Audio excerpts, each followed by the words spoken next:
Oke, selamat malam ya Bunda yang baru pada join. Alhamdulillah hari ini kita eh, punya narasumber yang pertama di program kita yang insya Allah bisa men-sharingkan ilmu-ilmunya. Mungkin aku bacakan sedikit dulu kali ya tentang biodata beliau. C. Biodata Bu Ari. Oke, nama lengkapnya adalah Bu Ari Nurhayati. Beliau umurnya nggak usah disebut lah ya Bu. eh, Mami dengan 4 orang anak, ibu dengan 4 orang anak. Kalau saya kenalnya cuma satu, Gozi. Kenalnya cuma Gozi aja. Beliau lulusan S1 Sistem Informatika Gunadarma. Wow, orang IT ya, Bu. Nah, IT-ITan terus Bun. wow, 27 tahun berkarir di perusahaan telco dan ICT Solution gitu.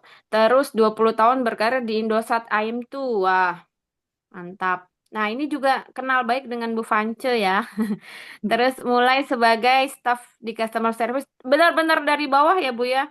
Benar-benar Ya, ya benar-benar berkarirnya bukan yang langsung jeb gitu enggak, tapi dari bawah ya, Ayah Bunda, yaitu dari customer service sampai hingga jabatan terakhir beliau adalah senior VP divisi customer experience.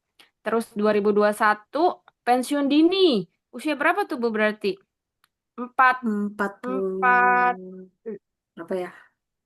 45 empat kurang empat 5 empat 4 empat kali empat ya, satu mungkin ya. empat Ya, empat ya. Dan udah seperti mulai pendi, tentunya banyak pundi-pundi juga pastinya ya. Terus 2001 2023 ini transformasi digital Indonesia sebagai salah satu orang sempat mendirikan perusahaan digital juga ya Bu. ya, bareng Oh teman-teman. wow, kontak eh, Head of Sales and Contact Center Solution. Terus 2024 bergabung di satu kelas Adiapana Nusantara. Itu perusahaan apa Bu? Satu kelas Adiapana? Online learning sama sertifikasi. Oh, oke oke oke, sertifikasi IT atau semuanya? Banyak ya, macam-macam. Oh, oke. Nah, terus ini yang akan di-sharingkan nih mulai tahun 2015 beliau mendirikan Takumba Laundry. Wow, sudah 10 tahun. Masya Allah. Udah berasa banget ibaratnya kalau di life cycle produk itu udah 2 kali bangun nih. Biasanya kan 5 tahun tuh life cycle produk, ini udah 10 tahun. Luar biasa, Masya Allah. Terus sempat bikin startup ya, Exact Ya, Logistik 2019. Akhirnya itu 6 bulan down lagi atau gimana? Close, iya, permanen. 6 bulan kita tutup karena kehabisan napas. Tuh, emang jadi entrepreneur itu luar biasa mentalnya. Jadi bukan berarti sukses mulus terus ya, tapi ada yang bangkit bangun lagi, bangkit, tidur lagi, bangkit tidur lagi. Terus yang terakhir ini yang masih eh, jalan juga jadi mitra AGNT Kargo untuk wilayah Kelurahan Keradenan, Pakansari, dan Nanggawer sejak Dan kewer. 2023 sampai sekarang. Jadi sekarang fokusnya di Takumba Laundry dan JNT Kargo ya, ya Bu ya. Iya, ya Bun. Oke. Nah, untuk waktu dan tempat, dipersilakan langsung kepada Ibu Ari. Iya. Makasih Bunda Nah, Emran. Assalamualaikum warahmatullahi wabarakatuh. Salam kenal buat bunda-bunda dan mungkin ada ayah yang ikut hadir di Zoom malam ini. Eh, ini judulnya keren banget, Learn from the Master. Tapi saya disclaimer ya dari awal bahwa saya bukan master, tapi insya Allah mau sharing ke ayah bunda semua gitu ya malam ini. Yang mudah-mudahan sharing saya malam ini ada manfaat yang bisa diambil. Apakah itu menginspirasi gitu ya untuk kemudian saya mau buka ini aja, saya punya ini, saya bisa ini gitu, atau paling tidak jadi menambah inilah apa namanya, menambah informasi gitu ya, dan siapa tahu ada di kemudian hari memberikan ide apapun gitu. Jadi perkenalkan, saya Ari Nurhayati. Saya sekarang tinggal satu yang di Kebon Main, Gozi, kelas 2B gitu ya. Kakak-kakaknya tiga-tiganya yang lain sebelumnya juga lulusan Kebon Main semua. Jadi alhamdulillah empat-empatnya adalah anak kebon gitu ya, anak kebon banget gitu. Jadi dari yang nomor satu sekarang alhamdulillah sudah bekerja, nomor dua sekarang sudah di pondok kelas 2 SMA, nomor tiga kelas satu SMA. Semuanya mantan muridnya Pak Omar dan juga Bu Neneng gitu ya. Jadi alhamdulillah sekarang masih ada Gozi. Baik, saya mungkin malam ini mau sharing ke bunda-bunda semua yang mungkin sebenarnya bunda-bunda juga udah sering lihat. Mungkin saya sambil sampaikan materinya juga biar ini ya sebentar. Baik.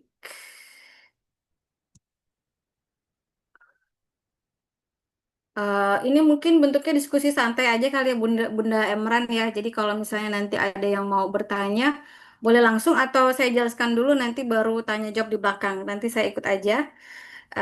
Ya, eh Bu, boleh. ya, baik ayah bunda sekalian. Tadi mungkin Bunda Emran sudah menyampaikan gitu bahwa saya sudah dari tahun 2015.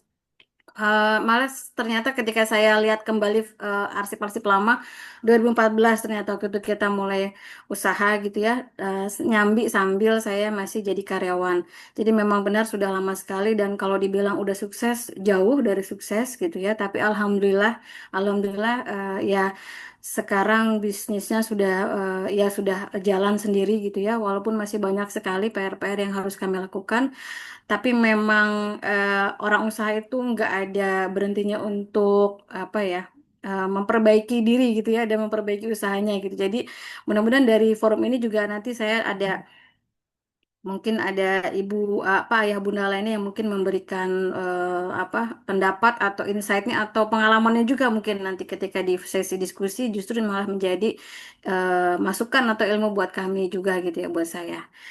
Baik, mungkin saya mulai. Tadi sudah diperkenalkan ya. Iya, saya eh, empat ibu dengan empat anak gitu, dan umurnya udah cukup matang gitu ya, udah cukup matang. Dan saya sebenarnya memang puluhan tahun sebagai karyawan. Tapi mungkin karena darah Minang ya di saya dari ayah saya gitu ya, almarhum ayah saya adalah orang Minang dan beliau adalah pedagang gitu dari sepanjang hidupnya. Jadi walaupun saya kerja dari perusahaan-perusahaan sebelumnya maupun terakhir di Indosat M2 memang sambil kerja itu banyak perintilan ininya lah ya, macem-macem gitu sama teman-teman gitu, teman-teman kantor. Kadang kita patungan, terus kemudian iseng-iseng main developer-developer kecil-kecilan gitu ya, ada uang dikit, kumpul-kumpul, terus kemudian ada teman yang bisa desain rumah dan segala macam, terus kita chip in bareng-bareng, kita ini yuk kita jual gitu, terus jualan baju, terus jualan macam-macam gitu ya. Dan kebetulan memang di kantor yang Indosat M2 eh, kantor juga cukup welcome ya dengan nuansa apa wirausaha gitu untuk karyawannya gitu. Jadi kita sering mengadakan juga beberapa. Waktu itu ada kita panggil juga inspirator-inspirator yang dari karyawan kemudian mereka pindah ke kuadran jadi pengusaha gitu. Jadi ya dari situ makanya waktu tahun 2014 itu walaupun saya waktu itu masih juga jadi karyawan, eh, suami saya kebetulan juga sama-sama karyawan lalu kami salah satu eh, bertekad bahwa kita harus mulai usaha karena kalau nggak dari sekarang kita takutnya nggak punya energi untuk jatuh bangun gitu. Jadi ceritanya dulu terinspirasi dengan salah satu orang yang pernah ngisi gitu ya bahwa dia bilang bahwa kalau mau ngerintis jangan pas udah pensiun. Nanti kalau udah pensiun kamu udah kehabisan napas gitu ya. Pinggang udah encok gitu kan, tenaga udah nggak banyak gitu ya. Eh, Mulailah dari sekarang gitu, belajarnya dari sekarang. Jadi jatuh bangun dari sekarang nanti ketika udah masuk masa pensiun mudah-mudahan usaha kamu udah settle gitu. Eh, Idealnya begitu gitu ya. Tapi tidak menutup kemungkinan bahwa banyak juga orang-orang yang mulai di usia pensiun sorry, mereka juga sukses juga gitu ya. Jadi ya semua memang ada jalannya masing-masing. Tapi waktu itu kami memutuskan, salah satu kami dari resign dan membuka usaha gitu. Kebetulan yang kita putuskan ayahnya Gozi yang resign gitu. Saya masih tetap bekerja gitu ya. Dan memang eh, pengalaman dari dari karyawan sambil sambil usaha itu membuat saya banyak bertemu juga dengan orang-orang yang selama ini merasa bahwa saya pengen usaha tapi saya nggak berani gitu ya, dan itu kan banyak terjadi gitu. Atau ada yang suaminya kerja, saya pengen istri saya usaha gitu tapi saya nggak tahu usaha apa gitu. Itu sepanjang perjalanan saya sebagai karyawan maupun ketika udah ilmu saya itu nemuin yang kayak gitu banyak banget gitu ya. Dan kebetulan saya juga ikut beberapa komunitas gitu. Jadi saya tuh orang yang termasuk yang ingin belajar banyak. Jadi saya ikut komunitas beberapa pengusaha. Walaupun waktu itu saya belum beneran jadi usahawan gitu ya. Saya ikut apa komunitas tangan di atas. Saya ikut juga yang komunitas lain. Saya bahkan juga ikut beberapa pelatihan untuk entrepreneur gitu. Itu tujuannya buat mencuci otak saya sih supaya saya makin firm gitu. Dan ternyata memang insting dunia usaha ketika masuk ke kantor itu sangat sangat membantu juga gitu ya. Dan ya akhirnya tahun 2014 kami buka usaha pertama yang beneran kita usaha sendiri gitu ya, di luar dari yang saya suka bareng-bareng sama teman-teman gitu ya. Dan ini di materi kali ini saya sengaja memberikan judul bisnis di bidang jasa gitu ya. Kenapa enggak gitu. Nah, ini mungkin salah satu juga yang saya share juga ke ayah bunda sekalian yang mungkin jadi bisa jadi salah satu insight ya gitu ya.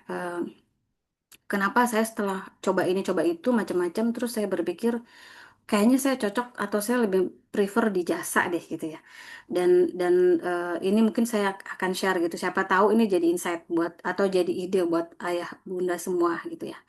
Jadi itu sedikit perkenalan, jadi panjang ya. Tapi memang dari dulu kita saya gitu dengan beberapa teman-teman itu melihat banyak peluang sebenarnya di bidang tidak hanya komoditas tapi juga jasa gitu. Dan jasa ini sesuatu yang kita itu modalnya nggak perlu barangnya sebenarnya, tapi kita bisa kemas atau kita bisa packaging dalam bentuk entah itu service gitu ya, atau entah itu bentuknya learning package atau konsultasi yang nanti tuh harganya tuh besar gitu. Maksudnya bisa bisa kita monetize dengan harga yang cukup besar gitu ya. Jadi itu juga kenapa saya coba masukin judulnya itu gitu. Mudah-mudahan itu jadi tadi jadi insight lah untuk ayah ayah bunda sekalian. Oke, itu sedikit pengenalan dari saya ayah bunda. Jadi nah tadi kenapa sih gitu ya? Saya kepengen ngajak dulu sebelum kita ngomongin laundry maupun apa ya ekspedisi gitu ya. Saya ingin ngomongin usaha di bidang jasa gitu ya. Kan kadang kita seringnya aku jualan gitu. Jualan makanan, jualan baju, jualan ini, jualan itu gitu ya. Eh, tapi aku nggak punya modal nih gitu. Nah, tapi sekarang udah banyak solusinya kan. Ada yang bisa jadi reseller, ada yang konsinyasi, ada yang juga bisa apa itu namanya tanpa harus beli barang tapi langsung dikirim ke Afiliator, afiliator, afiliasi. affiliator, dropshipper gitu ya Bun ya. Banyak gitu ya. Nah, ada satu juga yang jadi pilihan buat kita yaitu jasa gitu ya. Dulu saya pernah jualan baju juga berapa kali. Terus yang belum saya lakukan cuman makanan mateng. Karena saya nggak pernah berani masuk ke bisnis makanan. Kenapa? Karena saya selalu berpikir makanan itu ada expirednya gitu ya. Expired. Iya. Jadi kalau nggak laku, terus gue mau apain tuh makanannya gitu, kasarnya gitu Ya, gitu ya. betul. Eh, Walaupun belakangan kita udah ngerasa kayaknya sebenarnya kalau jual makanan masakan Padang kayaknya laku juga nih mudah-mudahan nih gitu ya. Tapi saya nggak pernah berani masuk ke ranah itu gitu ya, berapa kali gitu ya nggak pernah berani. Nah, eh, jasa itu salah satu juga yang bentuknya itu enggak kelihatan langsung dalam bentuk barang yang dipegang gitu ya. Tapi sesuatu yang kalau kita udah bisa packaging dengan baik dan kita jaga kualitasnya, maka orang cenderung nggak mau pindah ke lain gitu ya. Eh, saya ya selain di bidang laundry maupun ekspedisi, saya kebetulan juga karena saya dulu kerja itu banyak di dunia pelayanan gitu ya, dan setelah saya pensiun juga saya sempat sama teman-teman itu kita bangun usaha bareng untuk memberikan solusi pelayanan maupun platformnya IT. Kami kemudian kemas beberapa yang sifatnya itu konsultasi maupun setup suatu call center gitu lah, ya, kontak center buat perusahaan. Dan itu bentuknya jasa gitu. Dan jasa itu salah satu bidang usaha yang sebenarnya secara modal kita nggak perlu modal besar untuk komoditinya gitu ya. Produk yang kita jual itu bentuknya tidak harus barang yang atau sesuatu yang kita beli dulu gitu secara modal gitu ya. Dan selama berapa puluh tahun ini gitu ya, jasa itu boleh dibilang nggak berubah gitu ya. Kalau kalau makanan itu ada masanya ya, mungkin kita sekarang udah sangat sudah sangat biasa lah ya dengan makanan-makanan yang ini apa, hype sebentar lalu turun gitu ya, hype sebentar lalu ini gitu ya, masuk saturasi dan segala macam gitu ya, belum kemudian mungkin fashion dan segala macam gitu ya. Nah kalau jasa biasanya tidak kenal zaman gitu, karena memang ya tadi dia bentuknya bukan untuk tren, bukan suatu benda yang memang bisa dipegang dirasakan, tapi memang biasanya sifatnya melengkapi gitu ya. Nah, kelengkapan ini yang biasanya kemudian menjadi sesuatu yang nggak bisa diukur waktunya gitu. Terus tadi yang kedua, yang jelas kalau buat kita yang memang minim modal, jasa bisa jadi suatu solusi gitu. Karena waktu dulu pas saya sama teman-teman tuh, kita lagi nggak punya duit, terus kita mau jualan apa ya gitu ya. Iya ya, modal nggak punya gitu ya. Mau sewa ini, sewa itu, kios, kios atau outlet nggak bisa gitu. Oh ya udah, lo bisa apa? Gue bisa apa? Kita kemas jadi ini yuk, kita kemas jadi itu yuk. Nah gitu. Akhirnya jadilah sebuah eh, paket-paket jasa yang kita bisa jual gitu, dan akhirnya jadi uang gitu ya. Dan tadi kalau jasa itu nggak ada masa berlakunya gitu. Jadi nggak ada basinya lah kalau orang boleh bilang ya gitu. Nggak bisa expire gitu ya. Dan dalam jasa kita itu biasanya hanya setup di awal. Kemudian habis itu pengolahan produksi yang kita deliver buat konsumen atau yang kita jual itu lebih kepada seni mengelola skill yang kita miliki dan kita teruskan kepada tim kalau memang kita bicara satu buah usaha gitu ya. Dan itu akan jadi cuan terus gitu. Itu akan jadi cuan terus. Jadi kita setup di awal, kemudian itu akan jalan terus gitu. Sedangkan kalau komoditas kita harus selalu menyiapkan stok. Kita bicara eh, supply chain utama adalah stoknya harus ada. Itu yang mengapa menjadi salah satu alasan akhirnya saya fokus di jasa gitu ya. Yang sebelumnya ya ini, ya itu, ya ini, ya itu gitu ya. Jualan ini, jualan itu, sama teman-teman bikin ini, bikin itu. Terus, ayo coba ini deh, apa ini, segala macam gitu. Dan jatuh bangunnya itu luar biasa gitu. Yang saya masukin di itu hanya yang tadi di perkenalan hanya sebagian kecil, tapi selebihnya yang ditipu, yang begini, yang begitu, yang baru 3 bulan kemudian habis, yang sampai 6 bulan kehabisan napas, yang segala macam itu udah banyak banget gitu ya. Nah, ini mungkin ayah bunda ya, mungkin bisa jadi eh, ide juga. Ada yang misalnya saya pengen usaha deh, tapi saya tuh nggak punya modal gitu ya. Saya kalau mau beli ini kemana? Saya nggak bisa nyari ini, nggak bisa nyari itu. Nah, mungkin bisa balik ke dalam diri kita. Oh ya, saya bisa apa ya? Ada apa yang bisa saya kemas, yang bisa saya jual gitu ya. Dan itu banyak banget kalau kita mau lihat. Baru kemudian mungkin berpikir, oh ya, saya setup ini aja ya. Tapi isinya adalah tadi jasa atau service yang bisa kita jual dan itu dijadikan apa namanya cuan lah buat kita gitu. Itu mungkin buat pengantar pertama gitu ya. Baru nanti saya bicara ke bisnis yang saya bangun ya gitu ya. Eh, Yaitu eh, dua hal yang laundry, yang satu lagi adalah ekspedisi gitu ya. Nah, laundry ini sebenarnya adalah bisnis yang kalau ayah bunda lihat di sekitaran itu pasti boleh dibilang udah di mana-mana ya gitu ya. Buka pintu gitu ya, jalan 100 meter udah ada laundry gitu ya. Keluar gang ada laundry gitu ya. Kemudian jalan lagi kemana ada laundry gitu. Jadi laundry itu udah di mana-mana gitu ya. Udah di mana-mana gitu ya. Eh Kalau dibilang red ocean, ada yang bilang laundry itu udah red ocean banget gitu. Ada juga yang bilang belum semua. Ada beberapa yang sudah red ocean. tapi ada yang belum gitu ya. Ada beberapa yang masih banyak banget potensinya gitu ya. Tapi di luar dari itu semua, laundry ini adalah bisnis yang gampang banget ditiru, gampang banget dipelajari. Ya, Makanya di betul. mana-mana banyak eh, Banyak. apa ya, banyak orang yang buka laundry gitu ya. Selalu mindsetnya punya mesin cuci, beli mesin cuci, mesin dryer, sama setrika uap. Udah jadi laundry ya. Jadi ini hampir dibilang gampang banget gitu. Nah, itu juga dulu kenapa awalnya memang kami bukan buka laundry langsung ya gitu ya. Jadi kita sempat buka cuci helm dulu waktu itu. Jualan juga pernak-pernik helm, kemudian reparasi dan segala macam. Dulu itu kita pas lagi hype-nya cuci helm di mall, tuh ya, kita sempat mau masuk kayak gitu. Ada teman saya yang buka di beberapa mall juga gitu. Kita mau kayak gitu juga waktu itu. Tapi ternyata masuk ke mall itu luar biasa lika-likunya gitu ya. Bukan perkara sewa tempatnya aja, tapi ya permainan di dalamnya lah gitu ya.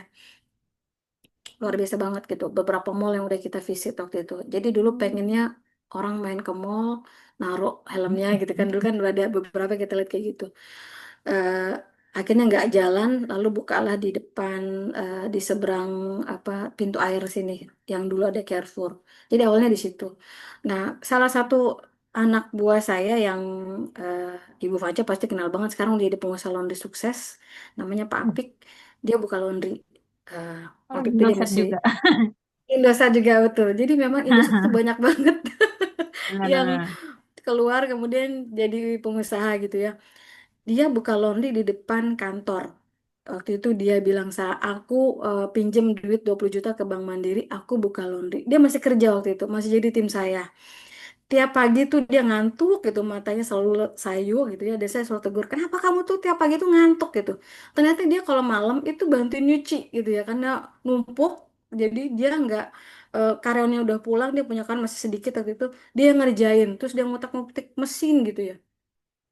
Jadi itu awal dia buka laundry, terus akhirnya dia beranikan diri untuk resign dari kantor. Ya, saya cukup cukup kagum sama teman-teman yang kemudian di usia muda mereka berani meresignkan dirinya gitu. Sedangkan saya sampai usia sekian tuh waktu itu udah ngajuin pendi berkali-kali, tapi nggak dikasih. Akhirnya dipendikan gitu ya. Dan sekarang itu apa namanya udah besar banget laundrynya, gitu ya, udah besar banget. Dan dia pernah bilang juga ke saya, Mbak, aku pilihnya laundry. Kenapa pilih laundry? Ya, soalnya kalau bener juga yang aku pelajari, kalau orang pakai baju selalu pasti butuh yang namanya cuci. Mau laundry banyak kayak dimanapun gitu ya. Di Jogja itu gimana nggak menjamur ya. Bandung pun juga laundry. Hampir satu gang itu bisa tiga empat. Di Bogor pun juga gitu. Ada di satu area bisnis, bukan area bisnis, sih, cuman area yang cukup ramai lah ya. Itu sepanjang jalan itu ada sekitar hampir 10 laundry. Besar-besar semua. Dan teman-teman kami tuh banyak banget di situ. Dan semuanya laku. Gitu ya. Nah itu juga yang kemudian membuat saya dengan suami kemudian setelah dia resign dia beberapa kali bilang, kenapa enggak bikin laundry aja mbak sekalian lah, Wong udah buka cuci helm katanya gitu. Bolak-balik dia ngomong ke saya. Waktu itu laundry dia masih belum besar banget tuh. Terus setelah saya pikir-pikir, iya ya. Akhirnya tahun 2014 itu saya ngambil pinjaman gitu ya ke koperasinya Indosat dan bukalah laundry pertama gitu. Dan kenapa buka laundry? Karena tadi ini adalah bisnis yang kalau orang lihat sekilas untuk mulainya itu gampang gitu. Kita nggak belum bicara laundry yang spesifik, laundry yang gimana, tapi sekedar jalannya aja tuh gampang banget. Nggak punya kios misalnya, depan rumah pasangin spanduk, beli satu mesin cuci, beli satu mesin dryer, beli beli setrikaan, jadi gitu ya. Atau misalnya sekarang banyak juga orang yang saya nggak mau sama ininya lah apa sama cuci-cucinya, buka jasa setrika itu aja laris manis ya. Karena memang ke depannya orang memang akan cari yang praktis gitu ya. Kalau zaman dulu ibu-ibu kita, orang tua kita mungkin nyuci kalau nggak dikucek-kucek sama digiles sendiri itu nggak, katanya nggak apa, nggak mantep ya. Tapi kalau anak sekarang, ibu bapak sekarang, maksudnya orang sekarang nggak mau repot-repot, masukin aja mesin cuci atau kasih ke laundry selesai. Gitu ya. Nah, selain itu, laundry itu ternyata jasa turunannya juga banyak. Jadi kalau misalnya kita mau cuma setrika aja, itu juga pasarnya ada. Kalau kita mau di bidang yang lain, misalnya itu juga pasarnya sekarang udah luar biasa. Dan karena ini adalah bisnis yang mudah banget sebenarnya, jadi nggak perlu marketing strategi yang susah amat gitu. Jadi nggak terlalu yang kompleks dan nggak mesti gimana-gimana. Dan karena udah hal yang umum, jadi ya mak pasalnya udah ada di mana-mana gitu, udah sangat terbentuk gitu. Dan tadi walaupun ada yang sudah beberapa orang bilang laundry itu udah red ocean gitu, jangan masuk situ deh, udah nggak bisa, nggak semua. Gitu ya. Memang ada yang sudah red ocean. Kalau kita bilang Kilon itu udah red ocean banget ya, harganya udah nggak masuk akal.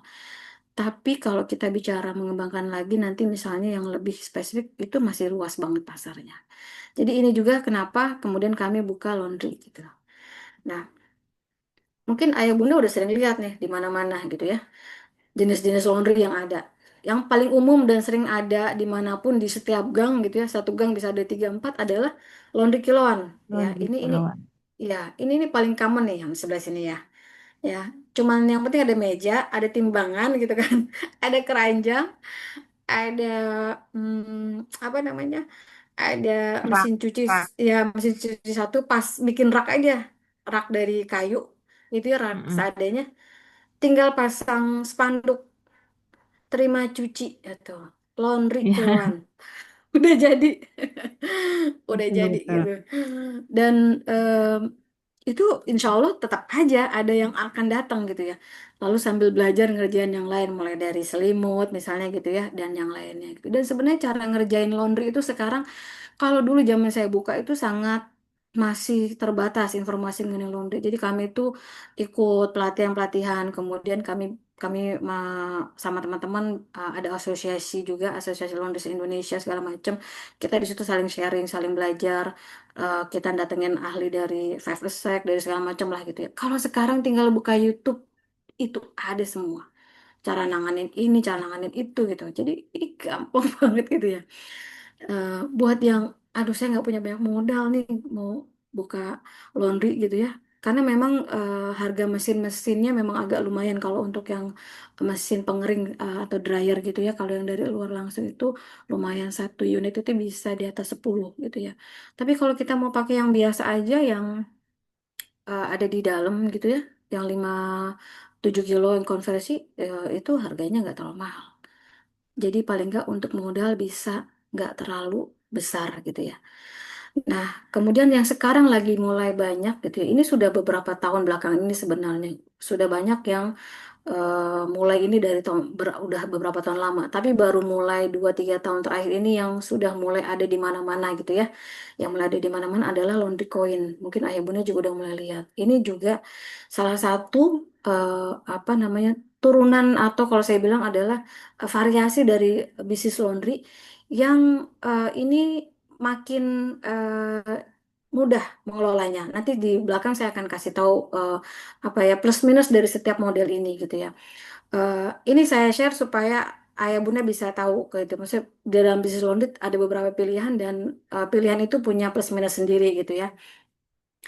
Dan sekarang itu yang namanya pengusaha laundry yang membuat apa paket-paket laundry itu udah luar biasa banyak ya. Teman-teman saya yang jualan itu banyak banget gitu. Saya nggak jualan gitu ya. Memang eh, saya nggak masuk ke area situ gitu ya. Walaupun beberapa teman-teman banyak yang ngajak saya untuk kerjasama untuk tadi kita sama-sama bikin paket-paket kayak gitu, lalu kita bikin pendampingan, kita setup. Saya enggak, jadi enggak gitu ya. Udah kita buka laundry untuk jual jasa laundrynya aja gitu ya. Nah, ini laundry coin. Laundry coin ini memang udah banyak banget ya, di Cilangkap udah ada gitu ya, di sini udah ada yang kalau promo sekilonya cuman Rp2.000 kayak gitu-gitu ya. Dan ini ke depannya kalau dari beberapa market review sama uh, para pengusaha laundry yang menjalani ini yang udah punya cabang puluhan, itu memang marketnya akan semakin besar gitu ya. Karena orang akan makin ya tadi nggak mau repot, cari yang mudah, terus udah mulai kebentuk lifestyle-nya gitu untuk ke arah sini gitu ya. Nah, yang jenis ketiga yang mungkin suka dilihat itu dia lebih jarang, nggak terlalu banyak ada, adalah laundry laundry yang memang dia memilih pasar yang premium gitu ya. Pasar premium artinya dia lebih fokus ke layanan laundry satuan. Nah, ini Ya, kayak kalau kalau kita laundry, kenal, laundry. ya laundry, Oke. terus Five Oke. Sex gitu ya. Apa Terus selesai? yes kayak gitu dan teman-teman kami pun udah banyak banget. Ini yang di atas ini ya. Ini teman saya sendiri namanya Setrika Areng, adanya di Bogor. Ini dia cuma punya satu laundry di ruko 3 lantai. Itu udah lebih, kalau saya bilang lebih kece ya dari Fiverr Sex gitu. Jadi dia itu bukan cuman laundry jas, kebaya kayak biasa, tapi eh, semuanya udah lengkap dari sepatu, dari tas segala macam, reparasi, terus ya pewarnaan segala macam ada di situ. Dan kalau kita masuk ke dalam pasar ini, ke laundry premium ini harga itu udah bukan ini lagi ya. Maksudnya di situ tuh yang kalau kita ngelondri tas itu minimal satu tas itu 50 sampai 75 ribu laundrynya gitu ya. Sepatu juga sama gitu. Satu sepatu itu bisa 50 ribu gitu. Dan itu dia pelanggan loyalnya itu luar biasa banget gitu. Namanya Pak Adi Nugroho yang punya. Kebetulan kita sama-sama di komunitas laundry Bogoraya gitu ya. Dan itu luar biasa. Dia konsisten di satu cabang aja, tapi dia fokus di situ.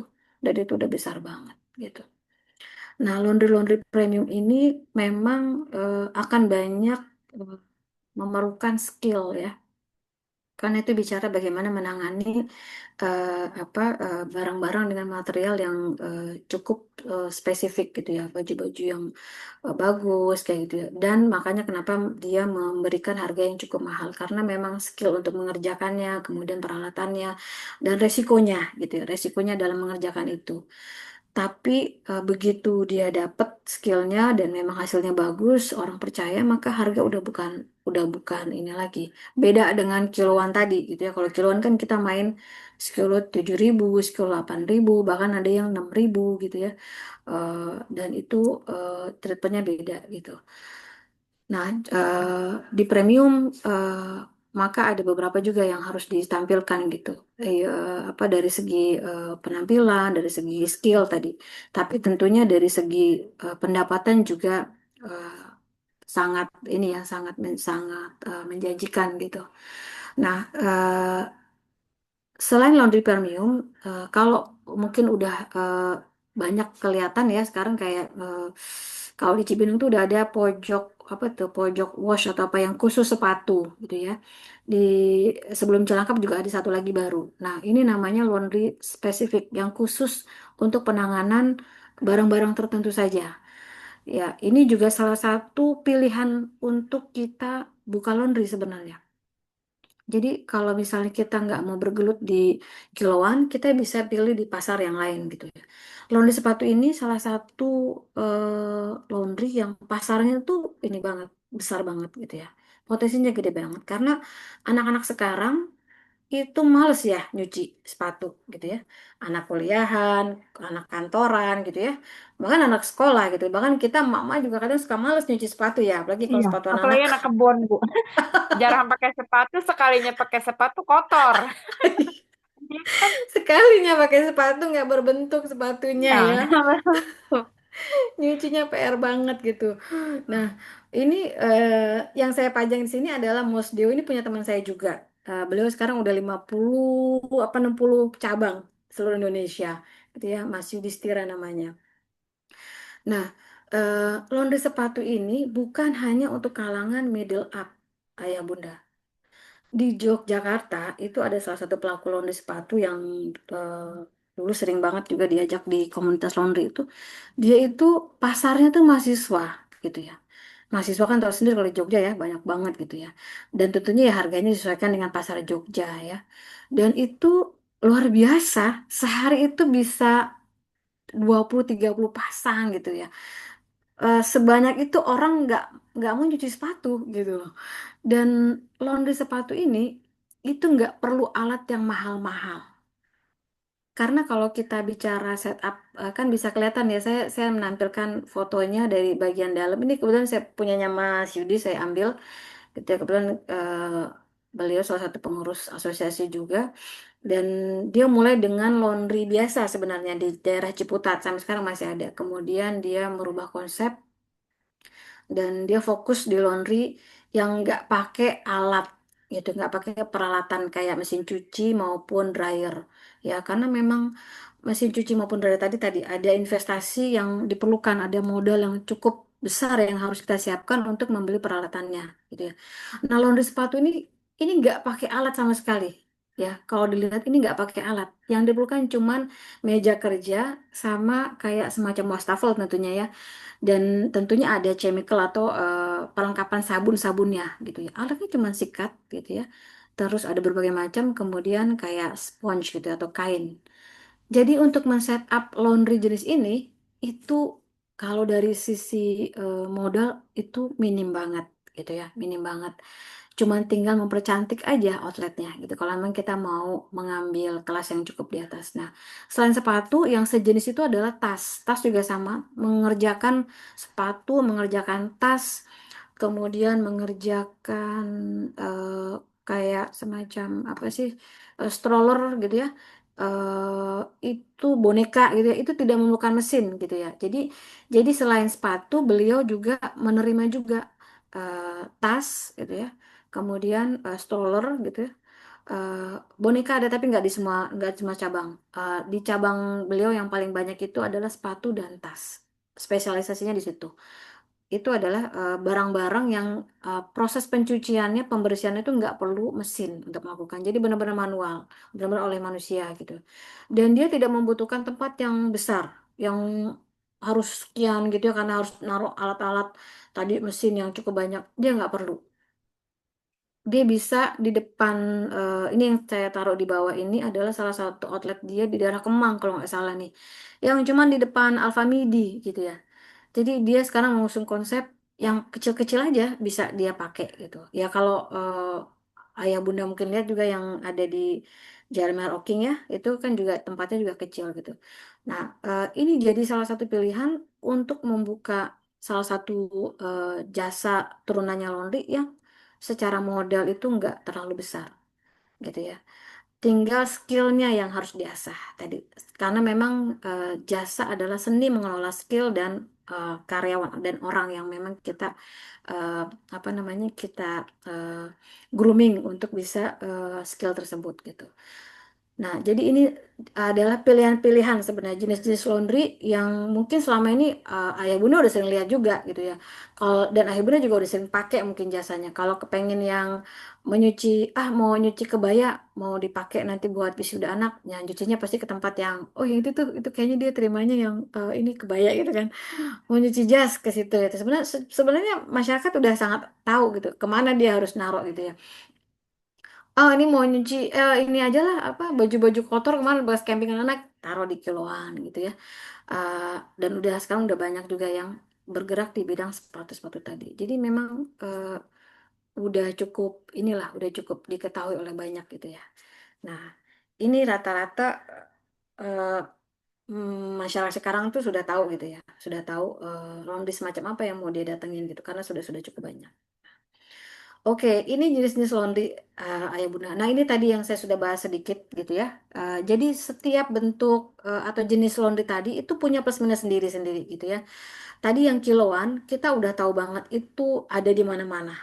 Dan ya pasarnya paling luas karena semua orang butuh nyuci baju untuk baju sehari-hari gitu ya. Dan kiloan tadi itu saya bilang modalnya paling kecil dengan tipe yang seperti tadi ya. Karena apa? Karena nggak perlu fancy-fancy banget outlet ya gitu ya. Peralatannya juga nggak perlu canggih-canggih. Yang penting ada mesin cuci gitu ya.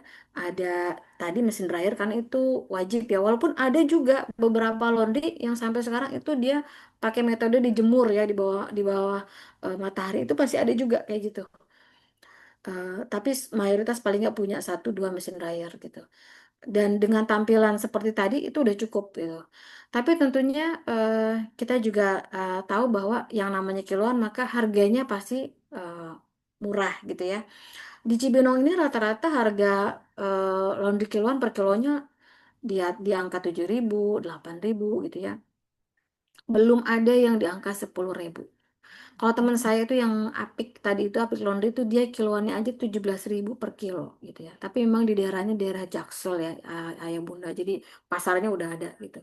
Nah, eh, tapi kita harus tahu bahwa dengan kita harganya nggak bisa murah, nggak bisa mahal, maka tentunya marginnya tipis banget. Marginnya kecil sekali. Karena marginnya kecil, maka kalau kita mengambil pilihan untuk membukanya yang kiloan, kita harus bermain volume. Kita harus bermain volume. Faktor kali. Artinya, ya, Faktor kali. ya betul. Faktor kalinya harus banyak, volumenya harus banyak gitu. Jadi kalau mau bisa napas panjang gitu ya, maka kita harus eh, membuat volumenya besar gitu. Sehingga menjadi total pendapatannya akan cukup untuk mengcover seluruh biaya gitu ya. Jadi eh, udah jadi inilah ya hukum dalam bisnis bahwa begitu harga murah maka kita harus main volume gitu ya. Nah, cuman kiloan ini adalah salah satu jenis laundry yang paling banyak masalahnya. Ya, saya sampaikan apa adanya gitu ya bahwa masalahnya paling banyak. Kenapa? Karena tadi ketika kita bicara baju yang jumlahnya banyak lalu kita masukin dan kita kerjakan gitu ya, walaupun hampir semua laundry itu menggunakan metode yang sama dengan yang kami lakukan, yaitu satu mesin, satu pelanggan, gitu ya.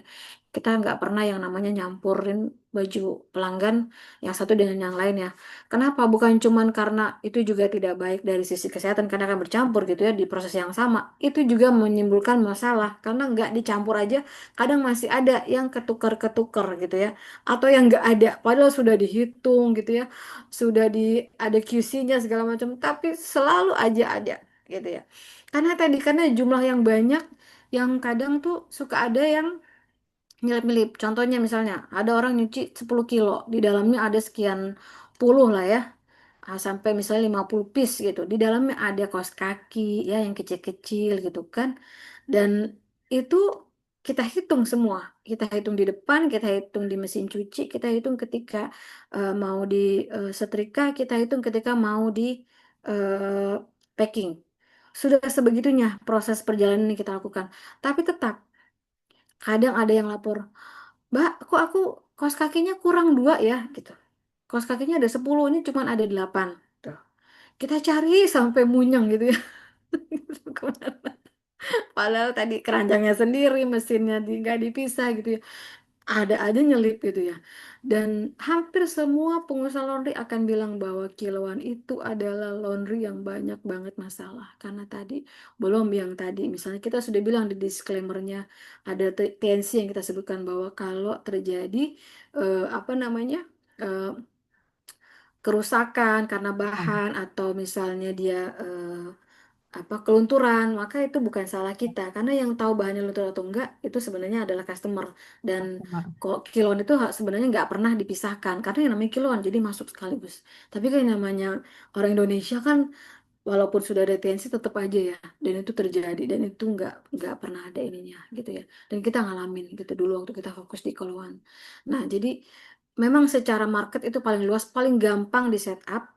Bapak, ibu, ayah, bunda punya garasi, punya depan rumah, bagian depan yang nggak kepake, pengen usaha bingung di sekitarnya di komplek misalnya belum banyak laundry, baru ada dua, adanya di RT sana, buka aja laundry, itu bisa gampang banget, tinggal beli meja, beli timbangan, beli mesin satu atau dua, kemudian beli dryer satu aja, sama beli apa namanya setrikaan, terus bikin rak sederhana, pesan spanduk jadi.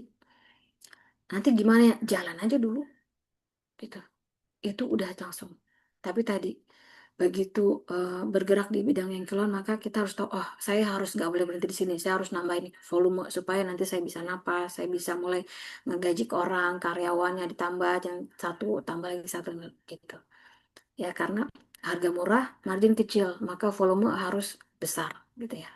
Nah, kalau yang koin tadi ini memang di awal investasinya besar, satu stack atau mesin dengan ini satu stack ya disebutnya, yang bawah ini mesin cuci, yang atas adalah mesin dryer. Ini satu stack ini bisa sekian juta gitu ya.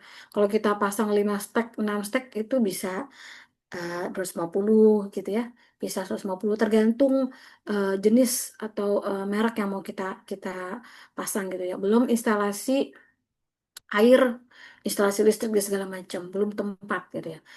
Laundry coin ini memang butuh investasi yang besar di depan gitu ya. Sekarang banyak teman-teman laundry yang buka paket 350 juta, jadi berapa stack tadi, misalnya ada 5 atau 4 gitu ya, udah selengkap dengan segala macam, tinggal kita sewa tempatnya saja gitu ya. Ada yang paket 250 juta, ada yang pakai segala macam. Investasi di awal memang besar, tapi model dari Laundrycoin ini semuanya sudah bisa otomasi. Bahkan mereka udah pakai IoT, jadi mesin laundrynya itu sudah bisa dikontrol dan dikendalikan dari handphone. Nah, dan untuk model koin ini kita itu nggak perlu karyawan banyak-banyak karena uh, laundry coin yang benar-benar pure laundry coin, maka mereka itu mengerjakan sendiri gitu ya customernya, kalau kalau ayah bunda lihat. Jadi customer akan beli koin, koin itu senilai misalnya 5 kilo atau berapa, masukin malah apa namanya, cuciannya masukin, dia tungguin, lalu dia beli sabun gitu ya, sabun, beli pewangi atau beli softener, baru dia masukin. Semua proses dikerjakan sendiri oleh oleh apa si si pelanggannya. Dan ini minim komplain. Kenapa minim komplain? Karena ya yang ngerjain dia sendiri gitu kan, customer sendiri. Maka tentu dia nggak bisa komplain kalau barangnya ketuker, barangnya apa namanya, ke lunturan, rusak, karena dia sendiri yang melakukan gitu. Jadi minim komplain banget. Cukup satu karyawan sampai 3 karyawan ya kalau ada shift gitu ya. Misalnya ada yang buka 24 jam, soalnya kalau saya lihat beberapa itu untuk ganti-gantian nungguin aja gitu. Sedangkan prosesnya mereka kerjakan sendiri gitu ya. Dan karena dia apa prosesnya itu semudah itu, install, pasang semua segala macam, kemudian proses jadi kerjakannya oleh karyawan itu hanya cuman kontrol gitu ya, mengerjakan laundrynya itu memang hanya dikerjakan langsung oleh si pelanggan gitu ya, dan pure memang untuk cuci aja gitu ya, nggak menyediakan layanan setrika, maka model bisnis kayak gini itu sangat mudah diduplikasi dan sudah terbukti ada beberapa yang buka ini tuh udah sampai beberapa cabang karena dia dengan mudahnya, tinggal yang penting dia punya uang untuk investasi di depan, plok plok plok, jalan, ini jalan gitu. Jadi kalau ayah bunda yang memang uangnya cukup banyak, pengen buka laundry yang nggak pusing gitu ya, nggak pusing dengan komplain, yang otomisasi, yang memang pasarnya ke depannya akan terus berkembang, tapi tadi harus cari lokasi yang tepat gitu ya, harus cari lokasi yang tepat. Nggak bisa juga di dalam eh, apa namanya area yang masih sangat ini banget gitu ya, harus harus survei dulu, survei lokasi yang padat penduduknya, kemudian area-area yang memang eh, apa namanya ada banyak beberapa perumahan, daya belinya udah cukup bagus, itu bisa kebentuk biasanya gitu ya. Nah, ini bisa jadi salah satu pilihan gitu. Jadi investasi besar di awal, tapi nanti ke belakangnya itu less ini ya. Kalau saya bisa bilang less inilah, less headache dalam dalam melakukan pengelolaannya gitu ya. Kalau ayah bunda tahu Tung Desim Waringin ya, beliau itu punya laundry coin itu sekarang terakhir ketemu di salah satu event laundry itu udah 57 kalau nggak salah ya. Dia cuman main di laundry coin, cuman cuci kering aja. Dia nggak nyediain layanan setrika. Kan ada juga ya laundry coin yang masih setengah-setengah gitu kalau saya boleh bilang.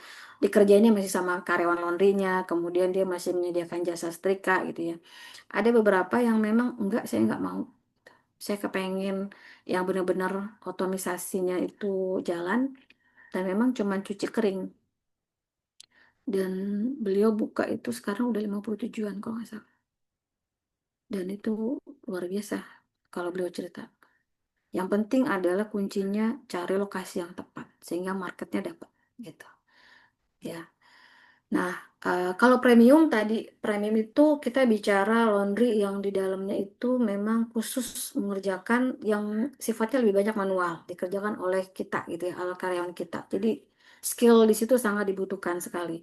Nah, untuk premium ini niche market banget ya. Karena apa? Karena memang banyak dicari gitu ya, banyak dicari. Pasarnya itu middle up gitu ya. Banyak banget orang-orang yang pengen ada yang ngerjain baju-bajunya gitu ya, gaun-gaunnya segala macam sampai tas-tasnya gitu ya. Dan ini terbukti beberapa pengusaha laundry gitu ya, baik di Jakarta maupun di Bogor, begitu dia fokus untuk ngambil market ini, ya akhirnya kelihatan gitu, kelihatan hasilnya gitu ya.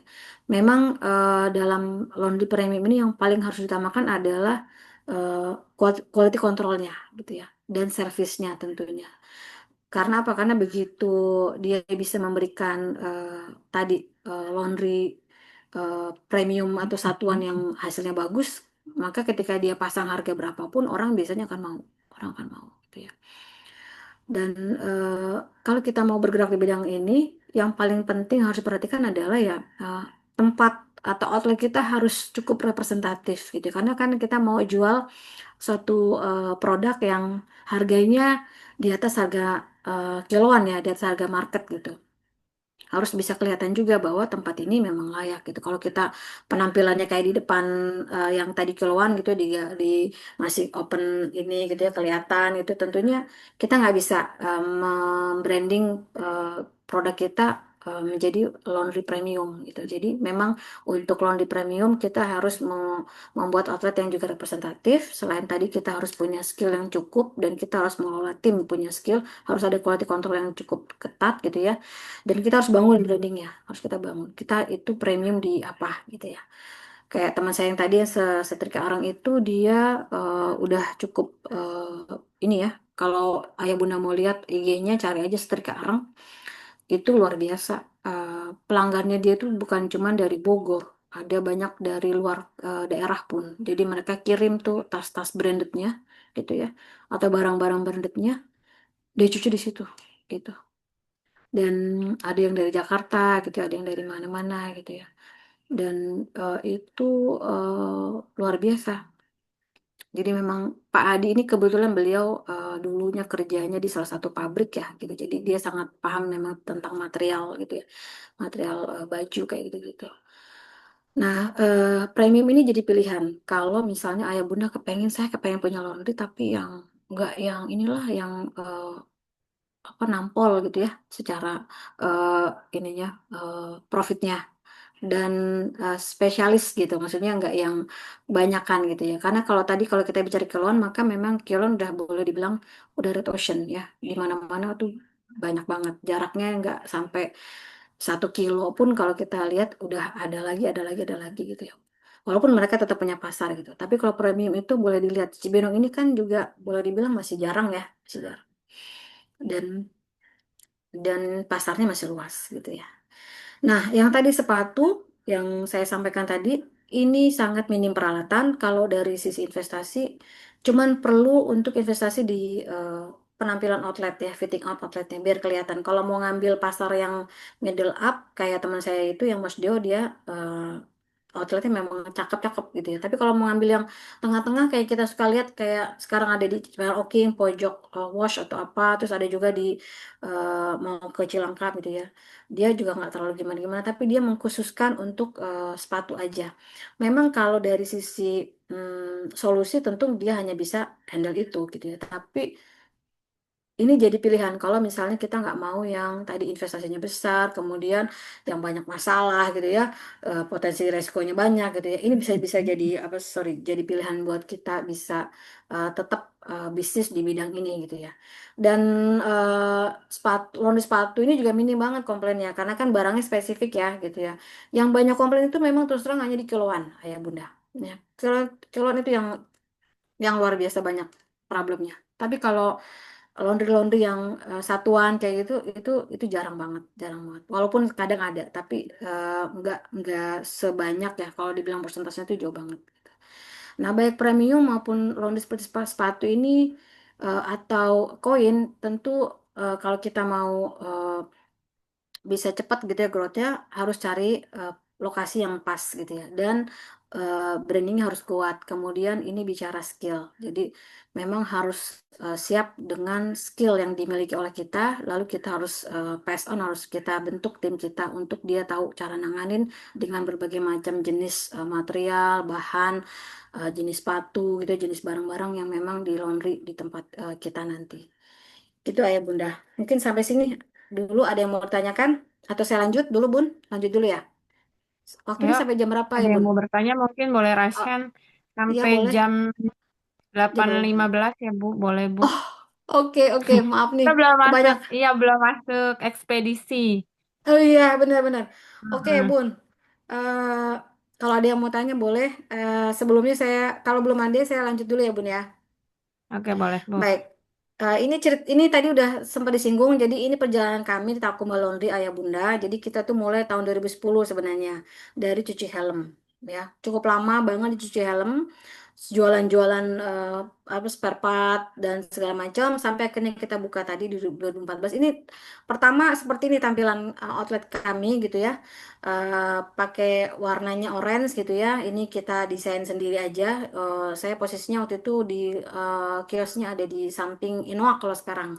Terus kita sempat juga pakai konsep buka drop point laundry di beberapa toko-toko kita ini kan ya kerjasama. Kemudian saya sempat buka cabang juga di Keranggan, tapi kemudian kita evaluasi toko-toko itu nggak terlalu merepresentasikan gitu ya. Kan kadang dulu kita suka lihat ya, terima laundry gitu ya, terima laundry gitu. Tapi lama-lama kita pikir wah kayaknya nggak ini deh, akhirnya kita tutup lah gitu ya. Nah akhirnya kemudian kami mencoba konsep baru tahun 2023 eh, seiring dengan kondisi outlet yang sebelumnya yang udah nggak bisa dipertahankan, kita pindah outlet. Sekarang ada di seberang KFC, ya nggak jauh dari Koteshu. Kemudian saya mulai membuat konsep untuk memisahkan antara outlet dengan apa namanya workshop tempat kerja. Kenapa? Karena memang kita sebagai pengusaha itu yang sering jadi kendala adalah kios atau outlet ya yang harganya itu fantastis banget gitu ya, makin lama makin mahal.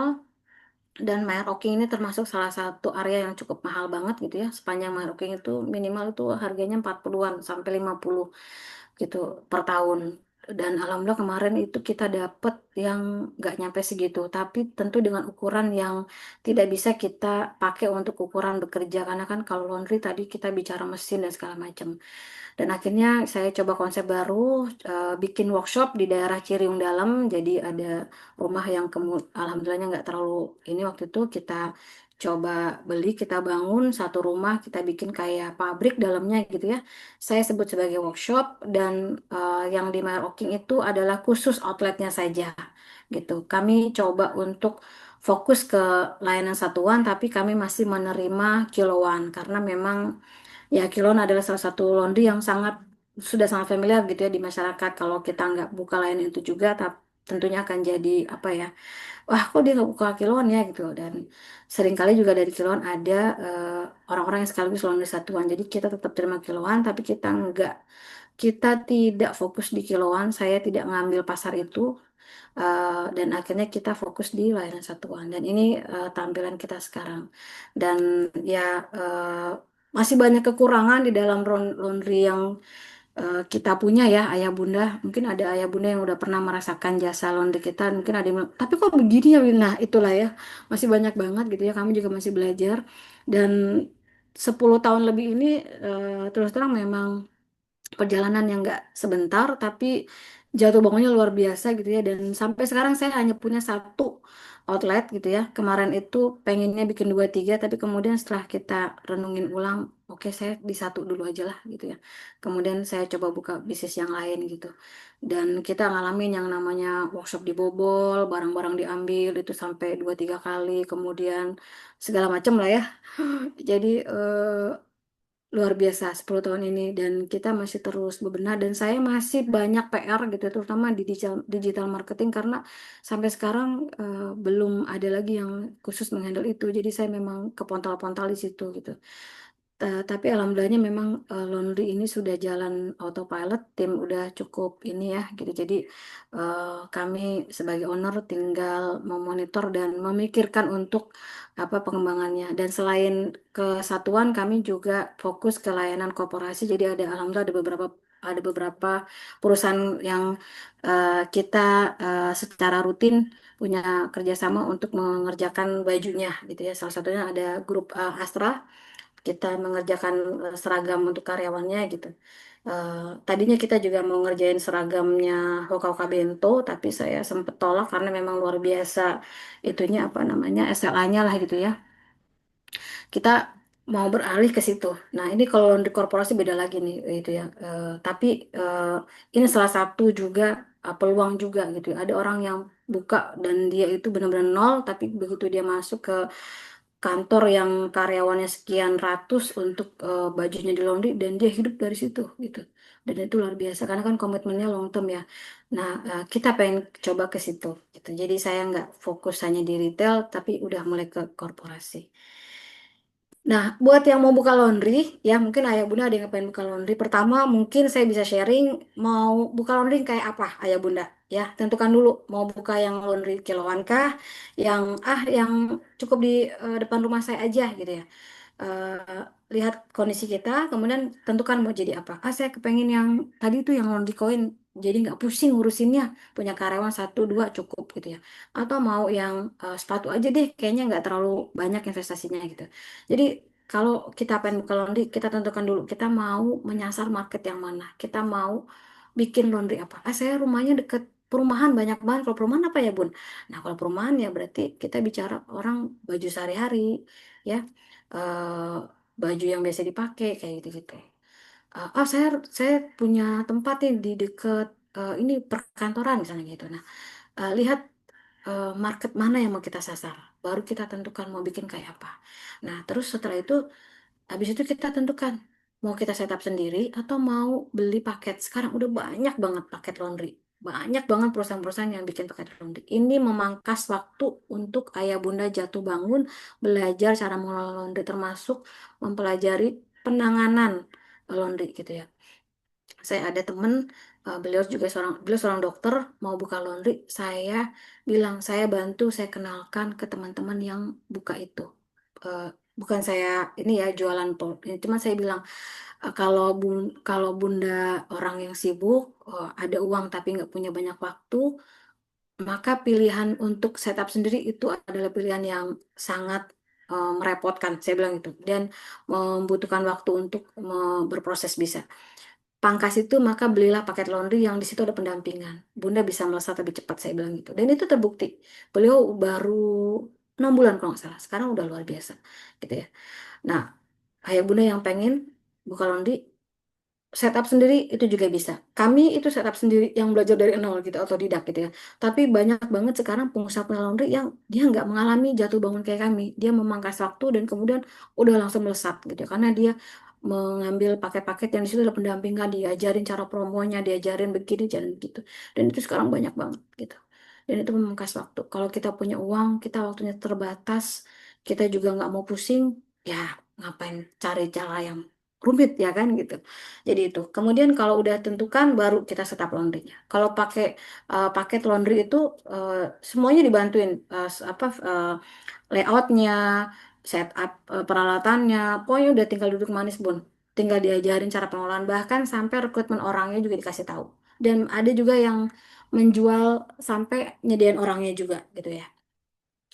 Eh, saya nggak lagi jualan paket laundry ya Bunda Ayah, cuman saya memberitahu bahwa sekarang tuh udah sampai sebegitunya, jadi itu memangkas waktu banget gitu.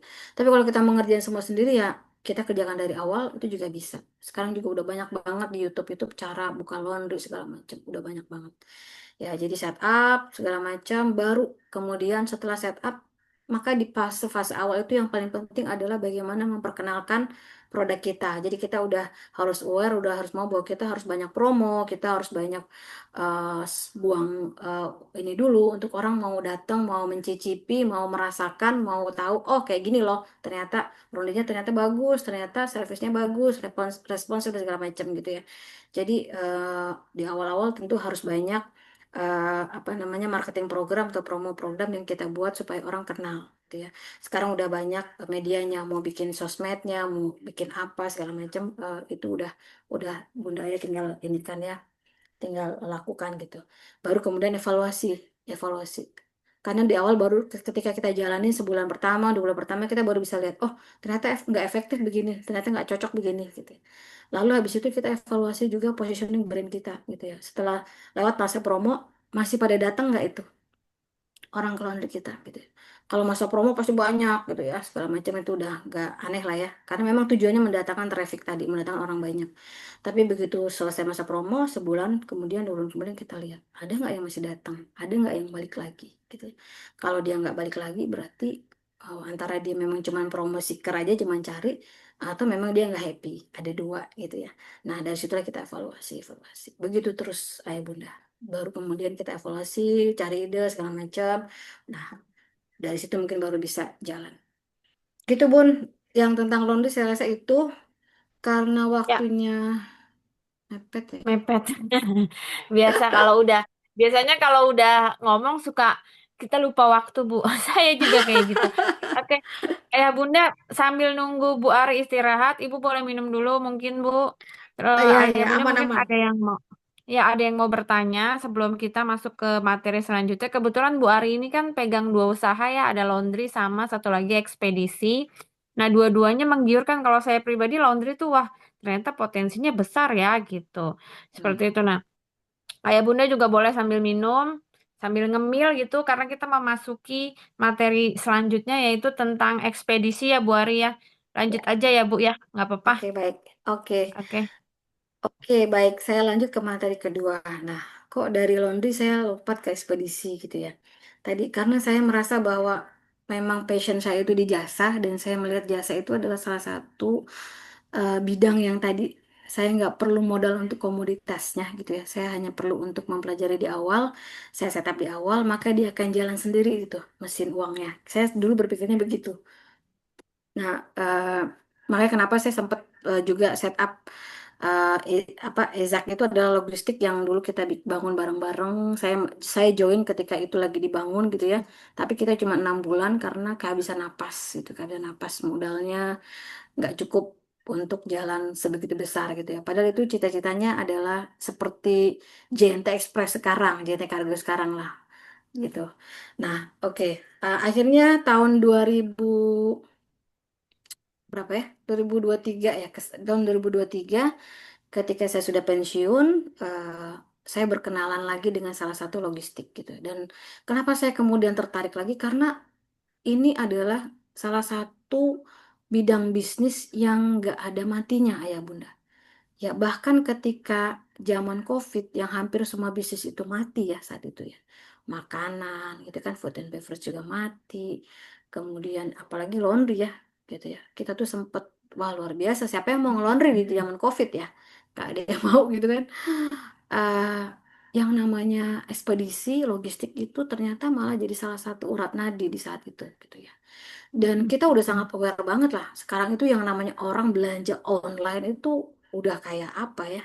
Udah bukan cuman anak-anak Gen Z, Gen Y, Gen X, bahkan baby boomer aja sekarang udah bisa belanja lewat Shopee dan TikTok ya kan?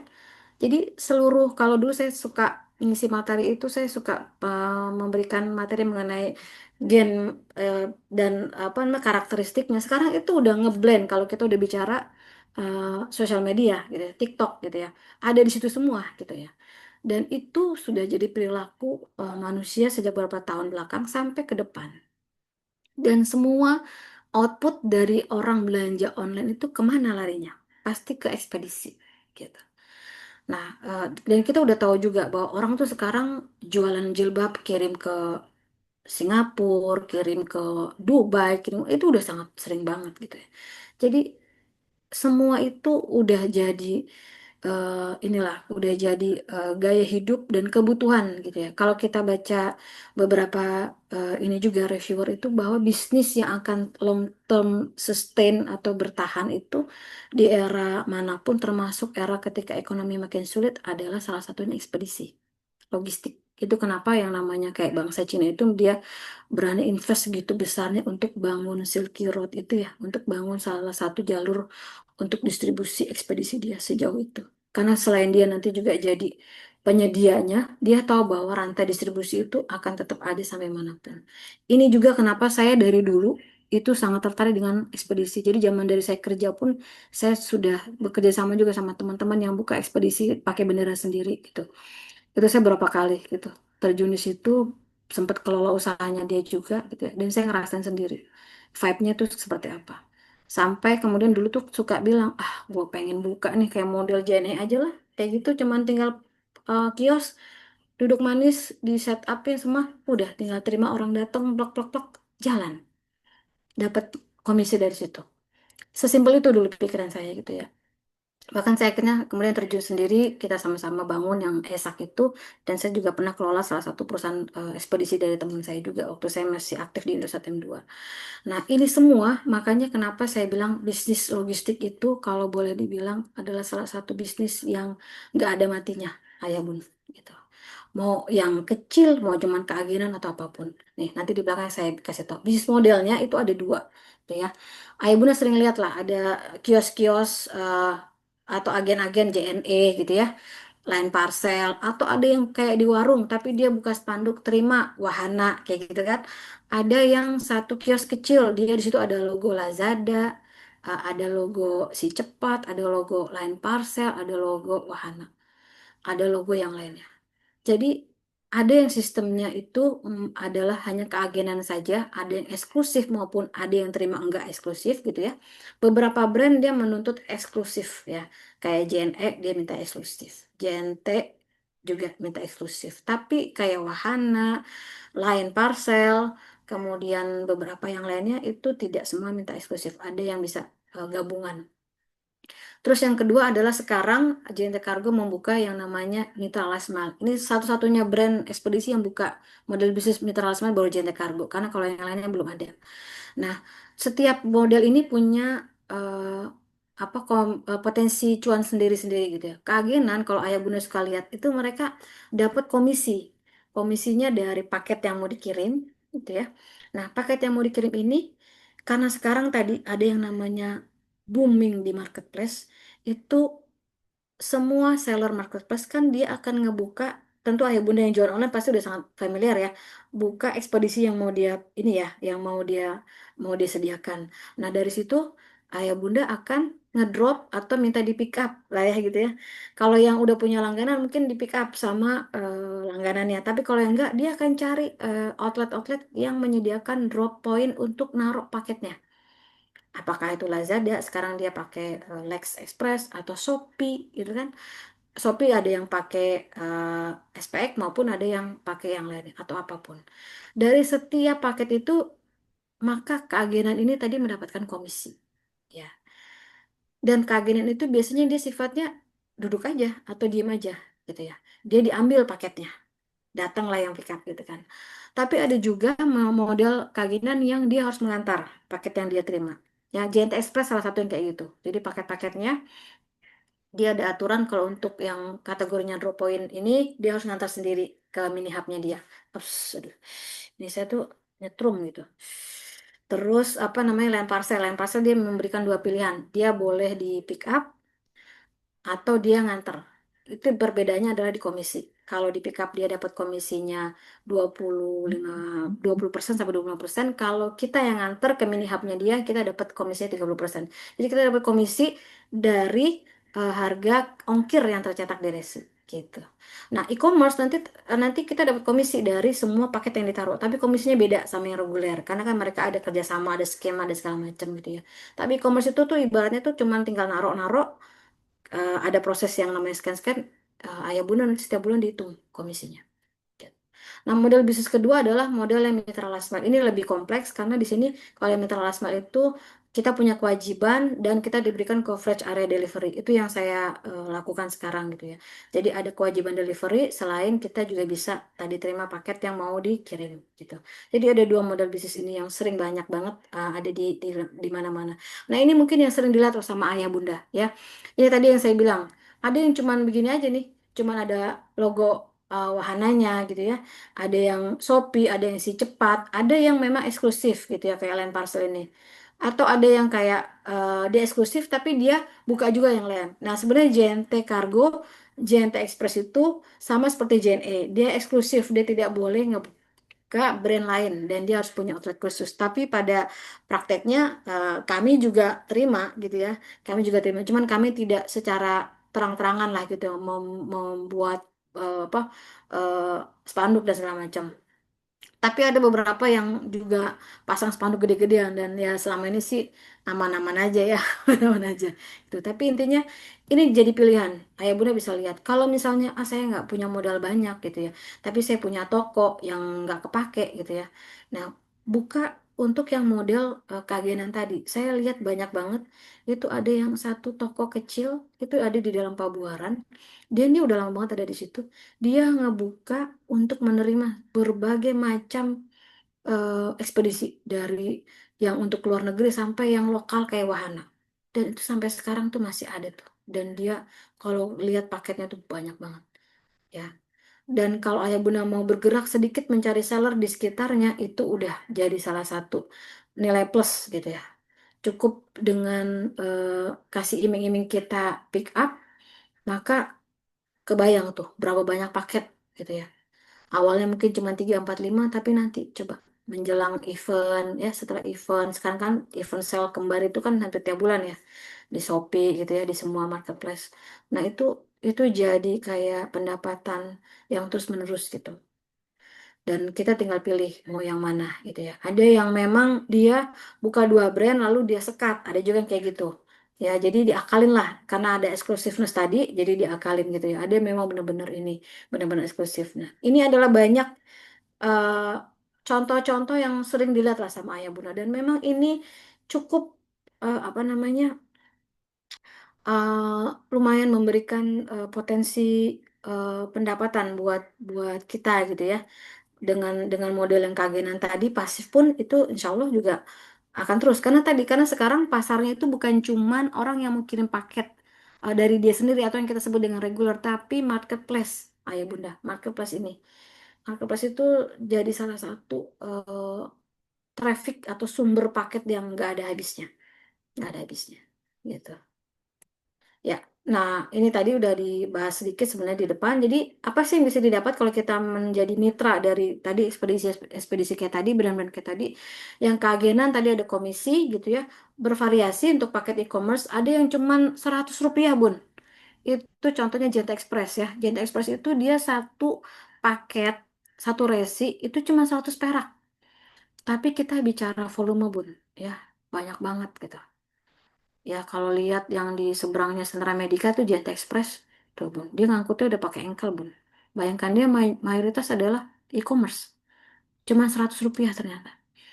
Nah kalau kayak Line Parcel dia ada dua, kalau yang pakai aplikasi itu 1.000 satu resi, ada yang pakai aplikasi piket itu aplikasi piket 4.000 per resi gitu ya, dan ada yang lainnya gitu ya, bermacam-macam.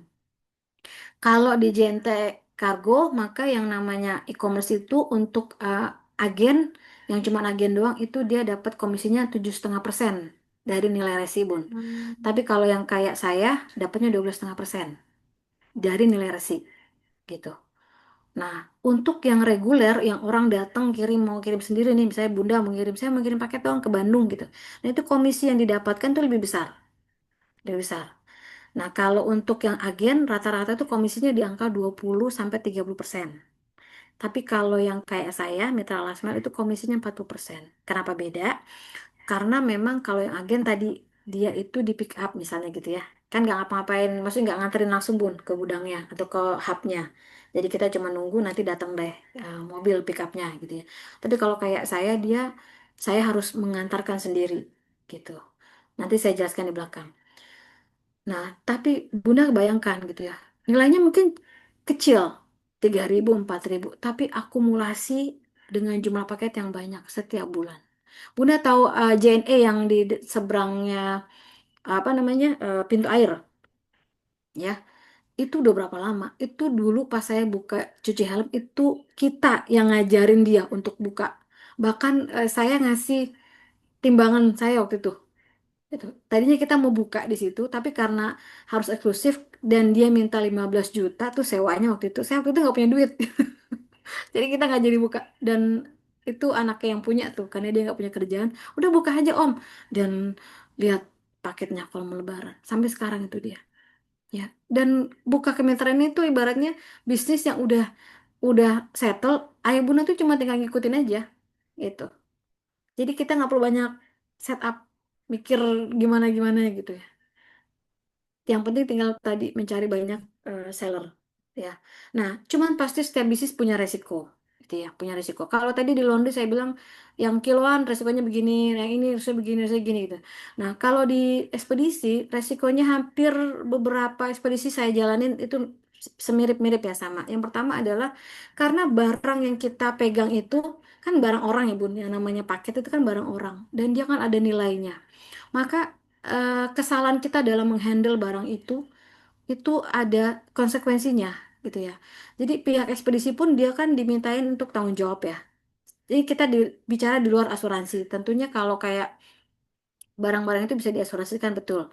Nah, kalau jente kargo sendiri itu wajib asuransi. Tapi di luar dari asuransi, maka dalam proses handle itu, setiap kesalahan yang kita lakukan itu ada denda, Bun. Mulai parcel, jente kargo, misalnya contoh, kita bikin resi hari ini, baru kita, kalau kita ngantar sendiri, baru kita sempat anterin besok ke hubnya gitu ya, ke gudang kecilnya. Itu kita kena denda. Contoh kayak gitu. Terus kita misalnya bikin resi, resinya salah bun, nempelinnya. Harusnya cara nempelnya di sini, tapi nempelinnya di sana. Itu ada dendanya. Nah, semua itu sebenarnya dilakukan untuk mendisiplinkan kita. Karena memang mereka model bisnisnya kemitraan, bayangkan satu Indonesia berapa ribu mitranya mereka. Kalau mereka tidak punya aturan yang cukup ketat dan membuat orang itu harus atau terpaksa, maka kan kebayang ya, akan carut marut gitu. Sedangkan mereka harus menjaga kualitas ininya gitu ya kan, pasti kita sebagai konsumen bunda sama ayah pasti sering juga, aduh lama banget sih ini nggak nyampe nyampe barangnya saya pesan udah ada di sini lah barangnya hilang lah segala macam komplain ya. Nah, sebenarnya dalam proses prosedur kerjaannya itu mereka punya aturan yang ketat gitu ya, paling nggak itu yang saya rasakan sih di JNT Cargo. Di Lion Parcel juga sama, Lion Parcel juga saya pernah kena denda itu 3 juta lebih bun dalam 1 bulan ya. Kemarin Lion Parcel itu karyawan saya telat ngirim barang yang ekspres, kita kena denda hampir 1 juta gitu. Jadi memang resikonya itu. Makanya kita harus benar-benar disiplin terhadap aturan kerja atau SOP untuk tim kita atau untuk kita sendiri kalau misalnya kita baru buka kainan. Terus kalau yang kayak saya yang mitra last mile ya tentu ada yang namanya komitmen delivery. Nah, ini bentuk yang kita kita harus jaga karena saya harus fulfill itu gitu ya. Dan kalau itu nggak terjadi saya kena denda juga. Dendanya juga dalam bentuk uang pun nggak main-main. Makanya kenapa paket itu punya eh, kan kalau kita lihat di marketplace estimasi tiba sekian sampai sekian itu udah dihitung pun dari dikirim dari seller ke gudang mana sampai gudang tujuan sampai ke ujung sampai ke tempat bunda itu berapa lama. Kalau nyangkutnya di saya 1 hari saya telat itu satu resi 30.000 dan itu akan terus digulung gitu. Dan itu yang dilakukan gitu oleh mereka untuk mendisiplinkan kita gitu ya. Makanya ini benar-benar seni untuk mengelola tim juga gitu ya. Nah, terus yang ketiga adalah ya hampir di seluruh ekspedisi kalau kita bicara sebagai mitra yang last mile maka yang namanya punya kurir itu turnovernya luar biasa ya luar biasa gitu. Tapi emang potensinya gede banget gitu ya. Dan yang terakhir adalah cost management tentunya ya. Kalau kita bicara bisnis dengan brand kita sendiri, kita akan lebih banyak di drive oleh diri kita sendiri kan. Maksudnya gini, ah kali ini saya nggak mau ngebut, ah mau pelan-pelan aja. Nah, spendingnya nggak usah banyak-banyak deh. Tapi saya udah tahu bahwa ya saya dapatnya akan sedikit gitu, akan lebih sedikit. Tapi kalau kita bisnis dengan menggunakan atau mengambil brand orang, ya franchise atau sejenisnya atau kemitraan, maka kita udah harus tahu bahwa yang harus kita lakukan adalah ini gitu. Nah, dari situ kita nggak bisa apa mengatur semau kita sendiri gitu ya. Itulah penting banget kita juga harus sangat cermat bahwa oh ya saya ditargetkan ini nih atau saya harus atur supaya ini terpenuhi, ini dendanya sedikit, ini target tonase tercapai dan segala macam, komisinya sekian, ini sekian, sedangkan saya butuh orang segala macam. Jadi benar-benar semuanya harus dikelola dengan lebih ini ya. Saya ngerasain bisnis dengan brand sendiri gitu ya, dengan brand yang kita itu punya orang gitu, kemitraan ini tadi. Gitu. Jadi eh, kita benar-benar kepacu ya. Memang memang lebih kepacu sih kalau saya bilang ya. Karena tadi ada banyak hal-hal yang memang harus kita fulfill. Nah, jadi itu. Nah, saya mau cerita tentang JNT Cargo ya, Ayah Bunda. Eh, Sekali lagi ini sharing aja gitu, sharing aja. Saya kebetulan buka JNT Cargo, tapi ada Line Parcel, ada JNT Express. Jadi Line Parcel kita buka bentuknya kagenan. Jadi saya terima untuk orang yang mau kirim, gitu ya. Karena Line Parcel itu dia punya kelebihan, dia ada eh, layanan untuk luar negeri. Sedangkan JNT Cargo nggak ada, gitu ya. Dan ada orang-orang yang punya kebutuhan ke luar negeri. Kalau JNT Express dia mainnya di paket kecil, di bawah 5 kilo, gitu ya. Dan dia dihitung sesuai dengan jumlah atau beratnya. Makanya saya malah membuka itu juga sebagai salah satu solusi kalau misalnya ada orang datang yang paketnya kecil gitu ya, walaupun itu bisa di Jente Cargo. Jadi sekarang saya manage 3 brand, JNT Cargo, JNT Express, Line Parcel. Dari 3 brand ini, kalau saya boleh sharing, yang eh, paling bagus supportnya secara back office tim gitu ya, atau tim di belakang kan kita sebagai orang yang menjual produk ini tentunya yang akan kena semprot duluan kita ya biasanya ya gitu, karena orang ngirimnya lewat kita misalnya kayak gitu ya, atau orang taunya dia seller taunya di pick upnya sama kita gitu ya. Nah, memang yang paling bagus adalah JNT Cargo gitu ya. Dia punya tim, dia ada tim CS, ada tim QC, ada tim segala macam, bahkan ada PAC. Kalau yang lainnya masih agak kurang. Line Parcel tuh cukup bagus juga dalam memanage mitra. Kan kalau Ibu lihat banyak banget ya sekarang tuh Line Parcel di mana-mana gitu ya. Dia cukup lumayan Bun. Komisinya tuh 30% kalau kita ngantar sendiri. Dan harganya kan dia banyak variasinya. Kalau ke luar negeri itu dia banyak ada pilihan ininya Bun, ada pilihan layanannya gitu ya. Mau yang cepat bisa, mau yang reguler bisa, mau yang lama yang kargo juga bisa gitu ya. Harganya lebih mahal juga. Nah, cuma Line Parcel dia nggak punya tim khusus gitu ya. Jadi dia banyak menggunakan pendekatan otomisasi gitu ya. Jadi ada botnya, ada forum. Tapi kalau kita mau tektokan agak sulit gitu. Nah, kami di JNT Cargo kita ada 2. Tadi ada agen, kalau di JNT Cargo sebenarnya mitra B. Yang satu lagi adalah mitra last mile atau mitra yang dia dikasih area, coverage area. Nah, saya di situ. Saya megang 3, tadinya 4 kelurahan dan daerahnya daerah sana Bun, daerah Karadenan gitu ya. Karadenan, Nanggewer, dan Pekansari. Dan karena saya sebagai mitra A dikasih area, jadi saya harus delivery paket. Jadi saya punya tim kurir gitu ya. Dari situ saya dapat komisi, Bun. Sebagai mitra A, kalau kalau keagenan kan komisinya cuma dari paket yang dikirim ya. Paket yang reguler dapat 25% sampai 30% kalau di Line Parcel. Kalau JNT Cargo 25% dapatnya. Kalau e-commerce 7,5%. Tapi karena saya mitra A, saya dapat komisi lebih besar. Karena apa? Karena saya ngantar sendiri nanti ke gudang gitu. Makanya saya sebagai mitra A saya punya kewajiban, saya harus delivery paket, saya harus pick up mitra B yang ada di area saya. Saya punya, kalau ada agen-agen saya yang harus ngambilin gitu. Jadi saya pengepul yang terus kemudian saya harus nganter deh ke gudang JNT Cargo Bogor gitu. Makanya saya diberikan kewajiban harus punya armada gitu ya, harus punya armada. Tapi tentunya dikasih komisi yang lebih besar gitu. Komisi reguler saya 40%. Jadi Bunda bayangkan misalnya satu resi 100.000, 40.000-nya tuh komisi saya, 60.000-nya yang diambil sama JNT Cargo gitu Bun. Komisinya seperti itu. Kalau saya sebagai agen, saya dapatnya cuma 25%. Saya dapat 25.000. Tapi saya duduk manis, saya nggak perlu nganterin. Sedangkan saya harus tadi punya truk atau punya armada, saya harus punya karyawan yang ngangkut, punya supir dan segala macam. Nah, eh, waktu saya mau buka, karena saya ngambil yang kemitraan A tadi gitu ya, sebenarnya waktu itu ditawarinnya mitra B gitu ya, tapi pas Cibinong mau dipecah, saya bilang sama orang JNT Cargo, enggak, saya mau yang ini aja, kalau kalau emang kalian mau mecah wilayah. Saya hitung-hitungan bisnis case saya lebih lebih punya potensi yang ini, saya bisa menggarap pasar-pasar besar, saya bilang gitu. Akhirnya saya milih menjadi mitra A. Dan kemudian saya diminta harus punya outlet gitu ya, toko, harus punya meja service sendiri, area untuk loading sendiri, dan saya harus punya armada gitu ya. Jadi saya ada truk untuk ngangkut barang, kemudian saya punya, saat ini ada 3 blind van, dan harus punya karyawan yang kurir tadi karena saya harus eh, mengirim paket-paket yang area yang dikasih ke saya itu gitu ya. Jadi prosesnya itu pagi kami ngambil barang dari gudang besarnya JT Cargo sekarang ada di daerah Kelapa Nunggal, tadinya ada di Nanggewer.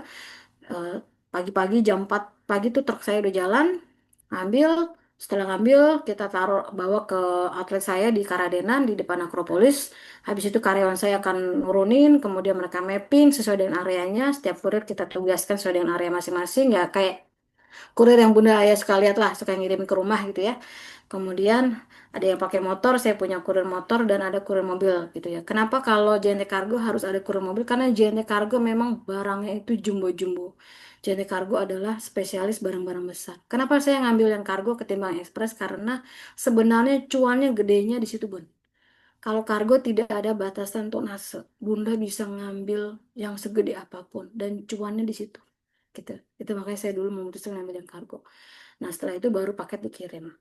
Jadi seperti itu, Bun, prosesnya setiap hari. Nah, ini karyawan-karyawan saya waktu kemarin, sekarang udah ada beberapa perubahan. Yang tadi saya bilang cenderungnya tinggi, terutama di karyawan kurir ya. Tapi kalau karyawan inti, ya alhamdulillah saya punya karyawan inti sekarang admin ada dua, ada tim driver juga, kemudian kurir motor sekarang ada dua, satu cadangan gitu. Dan alhamdulillah perjalanan dari 2023 sampai sekarang 2025 hampir 2 tahun. Kalau saya boleh bilang dari sisi Meningkat grafik, terus ya, Bu. ya alhamdulillah memang ini justru lebih lebih ini Bun, lebih eh, cepat gitu ya. Karena itu tadi ya, mungkin gini kalau ada yang nanya enakan bisnis brand sendiri apa franchise sih gitu ya. Eh, karena saya ngejalanin dua-duanya ya semua ada plus minusnya. Tapi yang saya jalanin kalau kita bisnis jalanin brand orang, kita itu dipaksa ditarik Bun, gitu ya. Jadi nggak bisa semau kita. Kalau di laundry mungkin saya bisa semau saya gitu ya. Maksudnya saya lagi nggak fokus, kadang ya udahlah gitu ya. Mau buka cabang lagi, ah nanti aja lah gitu kan. Mau lagi, ah ntar aja lah, masih inilah, udah biarin jalan aja, udah yang penting jalan gitu. Ah yang masih udah masih menghasilkan lah gitu ya. Tapi di JNT Cargo ini nggak bisa karena mereka punya roadmap kan terhadap bisnisnya dan kami sebagai mitra-mitranya itu ya begitu kita sign kita harus ikut roadmapnya dia gitu. Jadi ketarik saya gitu. Yang tadinya eh, saya mau satu dua apa 1 tahun 2 tahun mau lihat dulu ternyata begitu 3 bulan jalan saya udah harus melek gitu ya dan setelah saya lihat oh nggak bisa memang gitu ya bukan cuman investasinya aja yang juga besar gitu ya untuk buka ini tapi juga karena oh iya ini kalau nggak maju ya kalau kita nggak ngikutin ya kita kepental-pental banyak yang juga nggak survive juga gitu ya banyak teman-teman yang lama yang akhirnya tutup juga gitu ya. Nah, saya belajar eh, bahwa memang kalau mau ini memang cuannya lumayan banget, Bun. Ya, ada salah satu kayak saya di daerah Tajur Halang itu dia 1 bulan tonase untuk e-commerce-nya itu bisa sorry bukan Tajur Halang, Babakan Madang ya, sama Betul. tanah. Ya, Sentul itu Bun, itu industri Bun, wilayah industri. Jadi apa aja ada. Ya sama kayak Tangerang kakak saya buka di Tangerang dia juga waktu itu mau buka tuh dia tuh pengacara Bun nggak pernah buka usaha terus saya suka racunin gitu ya sampai suatu hari ada yang nawarin take over gitu ya terus saya bilang Eh, take over JNT ambil. Cargo ya agen kecil Bun dia cuman agen aja Bun nggak kayak saya terus saya bilang gue kasih tahu Mas bisnis ke depan itu kalau lu mau baca-baca lihat itu emang ekspedisi lo tinggal duduk manis kalau lo nggak mau pusing-pusing hire orang untuk jadi admin, ngepul aja, nungguin aja ngepul. Mm-mm. Satu karyawan untuk jemputin lah gitu ya, jemputin ke seller-seller. Nanti akan tumbuh, saya bilang gitu. Terus dia akhirnya Bismillah nyoba. Sekarang Bun, tonase dia 45 ton sebulan untuk e-commerce-nya. Tuh. Karyawannya cuma 3. Dan sebenarnya 2 tadinya. Dia ngambilin pakai Grand Max dia. Grand Max pribadi dia. Itu yang namanya seller-seller. Dan Tangerang itu kan tempatnya seller ya. Kalau kita lihat di marketplace kan Tangerang banyak Iya, banget ya. betul. Hmm, Karena dari banyak. bandara langsung ke situ. Dan itu emang tempatnya orang jualan, Bun. Nah, di daerah kita ini juga ternyata banyak juga seller-seller yang tersembunyi di dalam-dalam. Jualan gentong, jualan wajan, Bun, jualan segala macam. Dan mereka cari apa ekspedisi kayak kita Ekspedisi. untuk nampung Bun untuk nampung di daerah Hmm. Karadenan itu banyak industri lokal rumahan yang bikin body kit tuh Bun ada gudang-gudang besar tapi memang begitu kita buka walaupun kita agen mau jadi pengepul kita tetap harus mau memarketingkan produk kita harus mau jalan Bun cari seller aja gitu itu mempercepat ya, mempercepat. Kalau kita mau santai, ya kita tinggal duduk manis. Orang lihat, nyari, pasang di sosmed, taruh di Google Bisnis biar orang cari. Oh, ada di situ tuh, kita drop ya. Gitu. Karena kan yang namanya seller marketplace kan bertumbuh terus ya. Ada aja yang baru, ada yang baru, ada yang baru gitu. Nah, yang udah datang kita tawarin di mana Mas tempatnya? Saya pick up ya gitu, bolak-balik. Dan kakak saya tuh udah ngerasain sendiri ternyata bener ya gitu. Dia tuh bener-bener nggak pernah punya pengalaman usaha gitu. Memang backgroundnya lawyer ya, memang backgroundnya lawyer. Tapi ya setelah saya racunin sekarang dia ngerasain iya bener juga ada cuannya gitu katanya. Nah ini kalau saya boleh share ya, ini seperti ini alhamdulillah kami pun bertumbuh gitu ya. Ini dari sisi komisi ya, dan memang jungkir baliknya luar biasa karena tadi begitu kita ngambil brand orang untuk kita jadi usaha kita, maka kita harus mau mengikuti roadmap dan ritmenya Aturan. dia gitu Bun. Jadi saya juga eh, ya ngerasain jatuh jatuh bangunnya, dan memang kita harus mau siap gitu ya. Kebetulan eh, saya juga nggak hanya di customer service, saya pernah juga megang tim sales juga, jadi saya paham banget juga bahwa di bidang apapun yang paling penting adalah kita memarketingkan ini kita. Jadi saya jalan kemana-mana sama ayahnya, termasuk kami juga eh, ya ke sini lobby ke sana, bangun ini sama tim-tim marketing, saya canvassing, saya datangin perusahaan-perusahaan, bahkan saya tuh pernah di Hambalang itu kan ada beberapa instansi pemerintah ya Bun. Itu ada satu tempat untuk pelatihan apa sih para tentara, dan mereka yang apa sih tentara perdamaian gitu, dan mereka mau ngirim barang-barangnya pulang karena mereka mau ditugaskan kemana gitu. Jadi itu satu truk Bun kita iniin, kita ke sana, saya kerja di situ dan seharian kita ngerjain itu. Packingin. Enggak bun, mereka udah packing. Kita cuman kasih Oh, udah sediain packing. aja lakban. Mereka udah packing, kita cuman kasih lakban. Hmm, Kita cuman iniin doang gitu ya. Saya naruh inian di situ karena saya karyawan ngerjain di tempat. Jadi saya sama ayahnya sama satu supir saya itu kita setengah hari bun ngerjain di situ. Itu kita dapat dari tadi kita ngebangun apa channeling, terus ada satu dua kan di sana kan ada beberapa ini ya perumahan ABRI yang kalau datang itu suka dia mau pindah kemana. Nah saya suka kita ngajak ngobrol, kita kasih kartu nama. Kalau mau kirim ke saya aja ya, nanti kita datengin kita segala macam gitu dan segala macam. Akhirnya alhamdulillah, makanya alhamdulillah kita bertumbuh, dan uangnya itu memang kalau mau uang besarnya ada di paket-paket reguler, tapi kalau mau uang kecil-kecil tapi jumlahnya banyak dan dia continue itu ada di e-commerce. Karena seller itu hmm. biasanya nggak ada habisnya. Kalau Bunda Ayah cuman pengen, saya kagenan aja lah, nggak sanggup kalau yang segede gitu, misalnya gitu ya, mikirinnya aja pusing. Emang Bun, pusing banget bener. Yang kecil aja, agen aja tumbuh. Banyak banget itu saya selain saya lihat di pinggir jalan, saya juga kenal pas pada saat ngejalanin. Dia cuman buka toko kecil, dia buka Wahana, dia buka JNT Express, dia buka eh, Indah Kargo, dia buka Line Parcel, dia buka di situ. Mau kirim lot apa Bu? Yang murah 5.000 Wahana. Gitu. Kan cuman ada di, Wahana. hmm, cuman tinggal ada di komputernya kan, tinggal buka-buka aplikasinya. Oh ya, yang Iya, ini pakai ini. betul. Iya, cuman itu doang pun. Itu doang. Ya, ada satu agen saya itu dia ngerjain sendiri ibu-ibu sama suaminya. Anaknya diikut sertakan dari kecil sampai sekarang itu tonasnya udah gede banget juga. Sendiri aja dia buka wahana, buka apa gitu. Ada Express, Wahana, Line Parcel sama JNT Kargo. Gitu Bun. Jadi ya gimana pun memang semua ada pilihannya, ada plus minusnya. Tinggal ayah bunda memang kalau misalnya punya punya keinginan yang mana yang paling cocok sama saya gitu, yang mana yang paling pas. Nah bisa mulai dari yang kecil gitu. Dan itu bisa jadi penghasilan tambahan lah. Kalaupun memang belum jadi penghasilan utama gitu, misalnya pengen coba-coba usaha gitu. Itu Oke. mungkin ayah bunda sudah cukup banyak saya. Terima kasih. Alhamdulillah. Makasih banyak Bu Ari ilmunya. Ini sudah ada 3 pertanyaan Bu di kolom chat Bu. Oke. Yang pertama dari Mbak Mira, Mbak Ida, sama Mbak Windy. Boleh dijawab satu-satu Bu? Oke, untuk menjadi agen Langsung mitra ya? di oke. Eh, Iya. saya mulai dari Bunda Mira ya. Bunda Mira. Eh, iya, kalau untuk JNT memang ada ketentuan wilayah, Bun. Jadi kalau misalnya nanti berminat itu nanti mereka yang akan kasih tahu Karena kan memang mereka mengatur jarak ya, tentunya ya, mengatur jarak. Nanti kalau misalnya berminat, nanti mereka akan kasih tahu yang masih bisa di mana gitu ya. Tapi memang kalau Jente Cargo masih banyak sih Bun, itunya apa kesempatannya masih banyak gitu. Masih jaraknya masih jauh-jauh, jaraknya masih jauh-jauh. Nanti dia akan kasih tahu bahwa misalnya Bunda bilang kalau buka di sini bisa nggak gitu. Nanti dia akan cek. Oh bisa Bun, atau misalnya oh nggak bisa Bun, geser dikit Bun di sebelah sana gitu.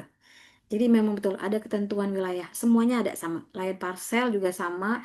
JNT Express juga sama. Nah, satu yang saya bisa bagi sebagai tips ya. Biasanya ekspedisi yang lain itu kalau Bunda Ayah udah buka satu ekspedisi itu lebih mudah untuk apa namanya? Pendaftarannya prosesnya. Mereka itu cenderung memang lebih cepat memproses kalau yang udah buka ekspedisi duluan. Gitu. Jadi mereka paham bahwa itu udah ada pasarnya tuh mereka tuh gitu. Jadi biasanya dipermudah. Bahkan ada yang nggak memberikan biaya, dikasih gratis Bun. Termasuk dikasih bannernya, dikasih apanya gitu. Lain parcel termasuk yang kayak gitu, gitu Bun. Ya, terus cara pengelolaan keuangan bisnis dan Yang rumah kedua. tangganya gimana ya Bu? Waduh. Waduh, ini rada-rada Iya, ini adalah sesuatu yang berat. Iya Bun. rahasia dapur. Iya Bun bener. Kalau saya biasanya ya ada pertama tentu memisahkan rekening gitu ya. Saya ada rekening khusus untuk yang kargo, ada rekening khusus yang untuk laundry, dan ada Laundry. rekening khusus untuk dapur gitu ya. Dan seluruh keperluan rumah. Jadi ya salah satu yang harus dilakukan memang disiplin terhadap itu ya Bun, itu udah utama. Rekening yang usaha jangan sampai kita pakai kecuali kondisi darurat. Begitu ada keuntungan sudah semua biaya kita keluarkan, eh, baru kita pindahkan gitu. Pindahkan ke rekening yang memang rekening pribadi. Kalau saya biasanya gitu. Selain kita bikin pembukuan gitu ya, pembukuan yang rapi, apalagi kalau yang memang udah cukup besar ya, itu ada gaji karyawan gitu ya, ada biaya-biaya yang harus kita selalu keluarkan gitu. Kita harus sangat disiplin sekali itu. Nah, setelah kita keluarin semua biaya, semua dibayar, dan kita tahu di atas kertas atau di laporan Excel kita berapa margin kita, baru kita ambil Bun dan kita pisahkan. Untuk tiap hari belanja, untuk tiap hari dapur gitu ya, atau biaya anak-anak lah segala macam, kita ambil dari rekening yang tadi itu. Yang paling mudah mungkin gitu Bun. Selebihnya ya kerumitan di antara keduanya lah. Pusing deh, pokoknya pusing. Ayo, Iya. last question, Bu. Ya, BP. oke. Nah, kalau ditanya BP ini sebenarnya gimana ya? Hmm, ini di jawabannya gini mungkin ya Bunda Ayah. Memang kalau yang namanya orang usaha tuh pasti selalu ditanyanya adalah BEP. BEP-nya tuh berapa Mm-mm. lama sih gitu ya? Eh, saya dulu juga begitu. Kalau mau sama teman-teman tuh BP-nya berapa lama Cin gitu kan, atau BP-nya berapa lama nih gue balik duit gue gitu ya. Nah, ini common common banget pertanyaan yang selalu terjadi. Nah, memang tetap kita harus punya hitung-hitungan gitu ya. Kalau boleh dibilang mana yang lebih cepat, laundry atau ekspedisi, kalau dibicara waktu, saya rasa nggak jauh beda. Tapi semua itu tergantung tadi Bun, ya. Bagaimana kita mau cepat BP adalah bagaimana kita menentukan bisnis yang mau kita bangun kayak apa, kayak gitu tadi. Ya, misalnya tadi kita mau yang investasinya besar. Nah, tapi kalau kita tidak cermat dalam memilih lokasi, gitu kan, membuat produk kita tuh brandingnya kayak apa, ya tentu lama untuk bisa baliknya kan gitu ya. Jadi kecepatan break even point itu kapan tuh sebenarnya sangat tergantung dari kita sih, bukan dari bisnisnya gitu ya. Tapi kan pasti ada masanya kita salah ngambil keputusan. Iya banget, saya ngalamin gitu ya, banyak banget. Udah nggak bisa dihitung lah gitu ya. Nah, tapi percaya juga bahwa BP itu lambat laun sebenarnya akan tercapai mau berapa lama pun gitu ya. Dan kalau misalnya kita ekspektasinya tercapai dalam 3 bulan, 6 bulan, investasi kita balik, tapi ternyata kenyataannya setahun, anggap saja setahun itu Bunda dapat plus. Plusnya pertama, dapat balik modal. Kedua, ongkos belajarnya ayah Bunda itu ada bayarannya. Gitu. Kalau saya selalu belajar dari orang-orang yang kemudian udah makan asam garam ya, yang bangkrut, ratusan juta, miliaran, nggak punya rumah, sampai kemudian dia bangun lagi dari nol. Pada akhirnya ketika kita mau usaha memang hitung-hitungan harus Bun, tetap. Saya termasuk orang yang nggak bisa mengambil keputusan tanpa saya mempunyai data yang jelas. Berapa sih? Waktu saya mau buka ekspedisi juga saya tanya, trafficnya berapa di situ? Ini ya potensinya berapa? Saya hitung dulu. Nanti saya berapa spendnya, apa aja segala macam. Tapi itu tidak boleh menjadi satu-satunya alat ukur kita, Bun. Ya, yang paling penting adalah justru alat ukur kita adalah eh, kita confidence atau enggak, yakin enggak untuk jalan usaha usaha ini. Karena eh, begitu kita yakin, apapun nanti hasilnya, yaitu adalah ongkos belajar gitu. Kalau saya selalu gitu, ongkos belajar kita tuh kadang memang harus dengan begitu, Bun, itu masih lebih inilah ketimbang yang lebih berat lagi gitu. Jadi walaupun BP-nya misalnya jauh dari ekspektasi, ternyata prosesnya buat kita belajar, kemudian kita jadi lebih ngerti, oh ternyata bisnisnya begini, ternyata aku cocoknya di sini ya, ternyata ini. Gitu, Bun. Mungkin itu.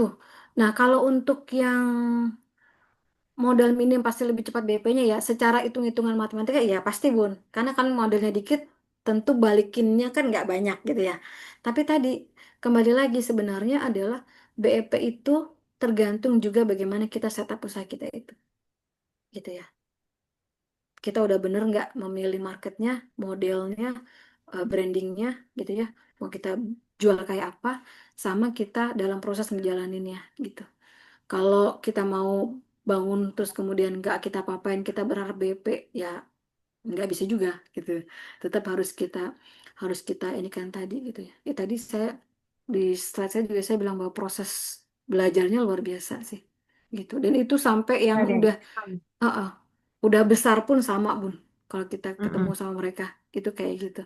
Itu mungkin Bunda saya bisa Eh, share. Menarik banget, Bu. Menarik banget. Emang enak kalau kita belajar sama yang masternya kan ya. Buat Mbak Aisyah. Mira, buat Mbak Mira nanti kan kita ada jadi bagian dari eh, berdaya ini eh, dengan program yang Learn from the Master, kita nggak cuma sesi belajar aja nih di Zoom atau Hmm. nanti ada keluar, tapi kita dapat kesempatan untuk kunjungan bisnis ke master kita gitu.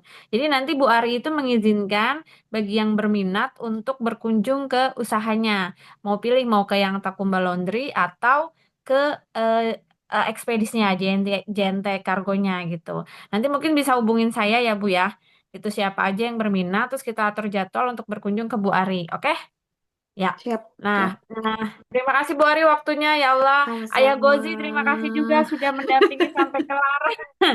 Sampai kelar. Bu Ari, kita foto Ya, dulu ya. boleh, boleh. Nah, kita foto dulu. Bu, nanti ada Bu Vance, udah ya. Oke, yang bersedia on cam, boleh? Yang bersedia on cam, dah Bu. Bentar, Oke, manakah ini? udah semua kah? Yuk, Udah ya. udah. Yuk, Bu. 1, 2, 3. Oh, masih ada yang on. Ayo, ada lagi nggak Oke, yang oke. on? Yuk. Ulang lagi. Bentar. Ulang ya. Yuk. Nah, wait, wait. Oke, satu sekali lagi ya. Bentar. Sekali lagi. Bentar. Satu, 2, 3. Insyaallah. Nah, oke. Oke, sip. Ya, Oke. nanti Ya. bisa hubungi aku ya siapa aja yang mau berkunjung ke usaha bisnisnya Bu Ari. Siap, Mari siap. kita terima kasih Ayah Bunda sudah hadir sampai acara selesai. Terima kasih Bu Ari. Semoga Sama-sama. ilmu yang Terima kita kasih dapat kembali. ini berguna ke depannya. Kita punya Amin. dapat insight yang baru dari pakar-pakar yang lain, dari master-master yang lain. Ditunggu master-master yang lainnya ya, Ayah Bunda ya. Dan mari kita tutup acara ini dengan membaca istighfar 3 kali. Astagfirullahaladzim, Astagfirullahaladzim, astagfirullahaladzim, astagfirullahaladzim, astagfirullahaladzim, dan doa penutup astagfirullah. majelis. Subhanakallah. Subhanakallahumma wa bihamdika Ya, asyhadu an Astagfirullah. astaghfiruka wa atubu ilaik. Oke, terima kasih Ayah Bunda. Mohon maaf lahir dan batin.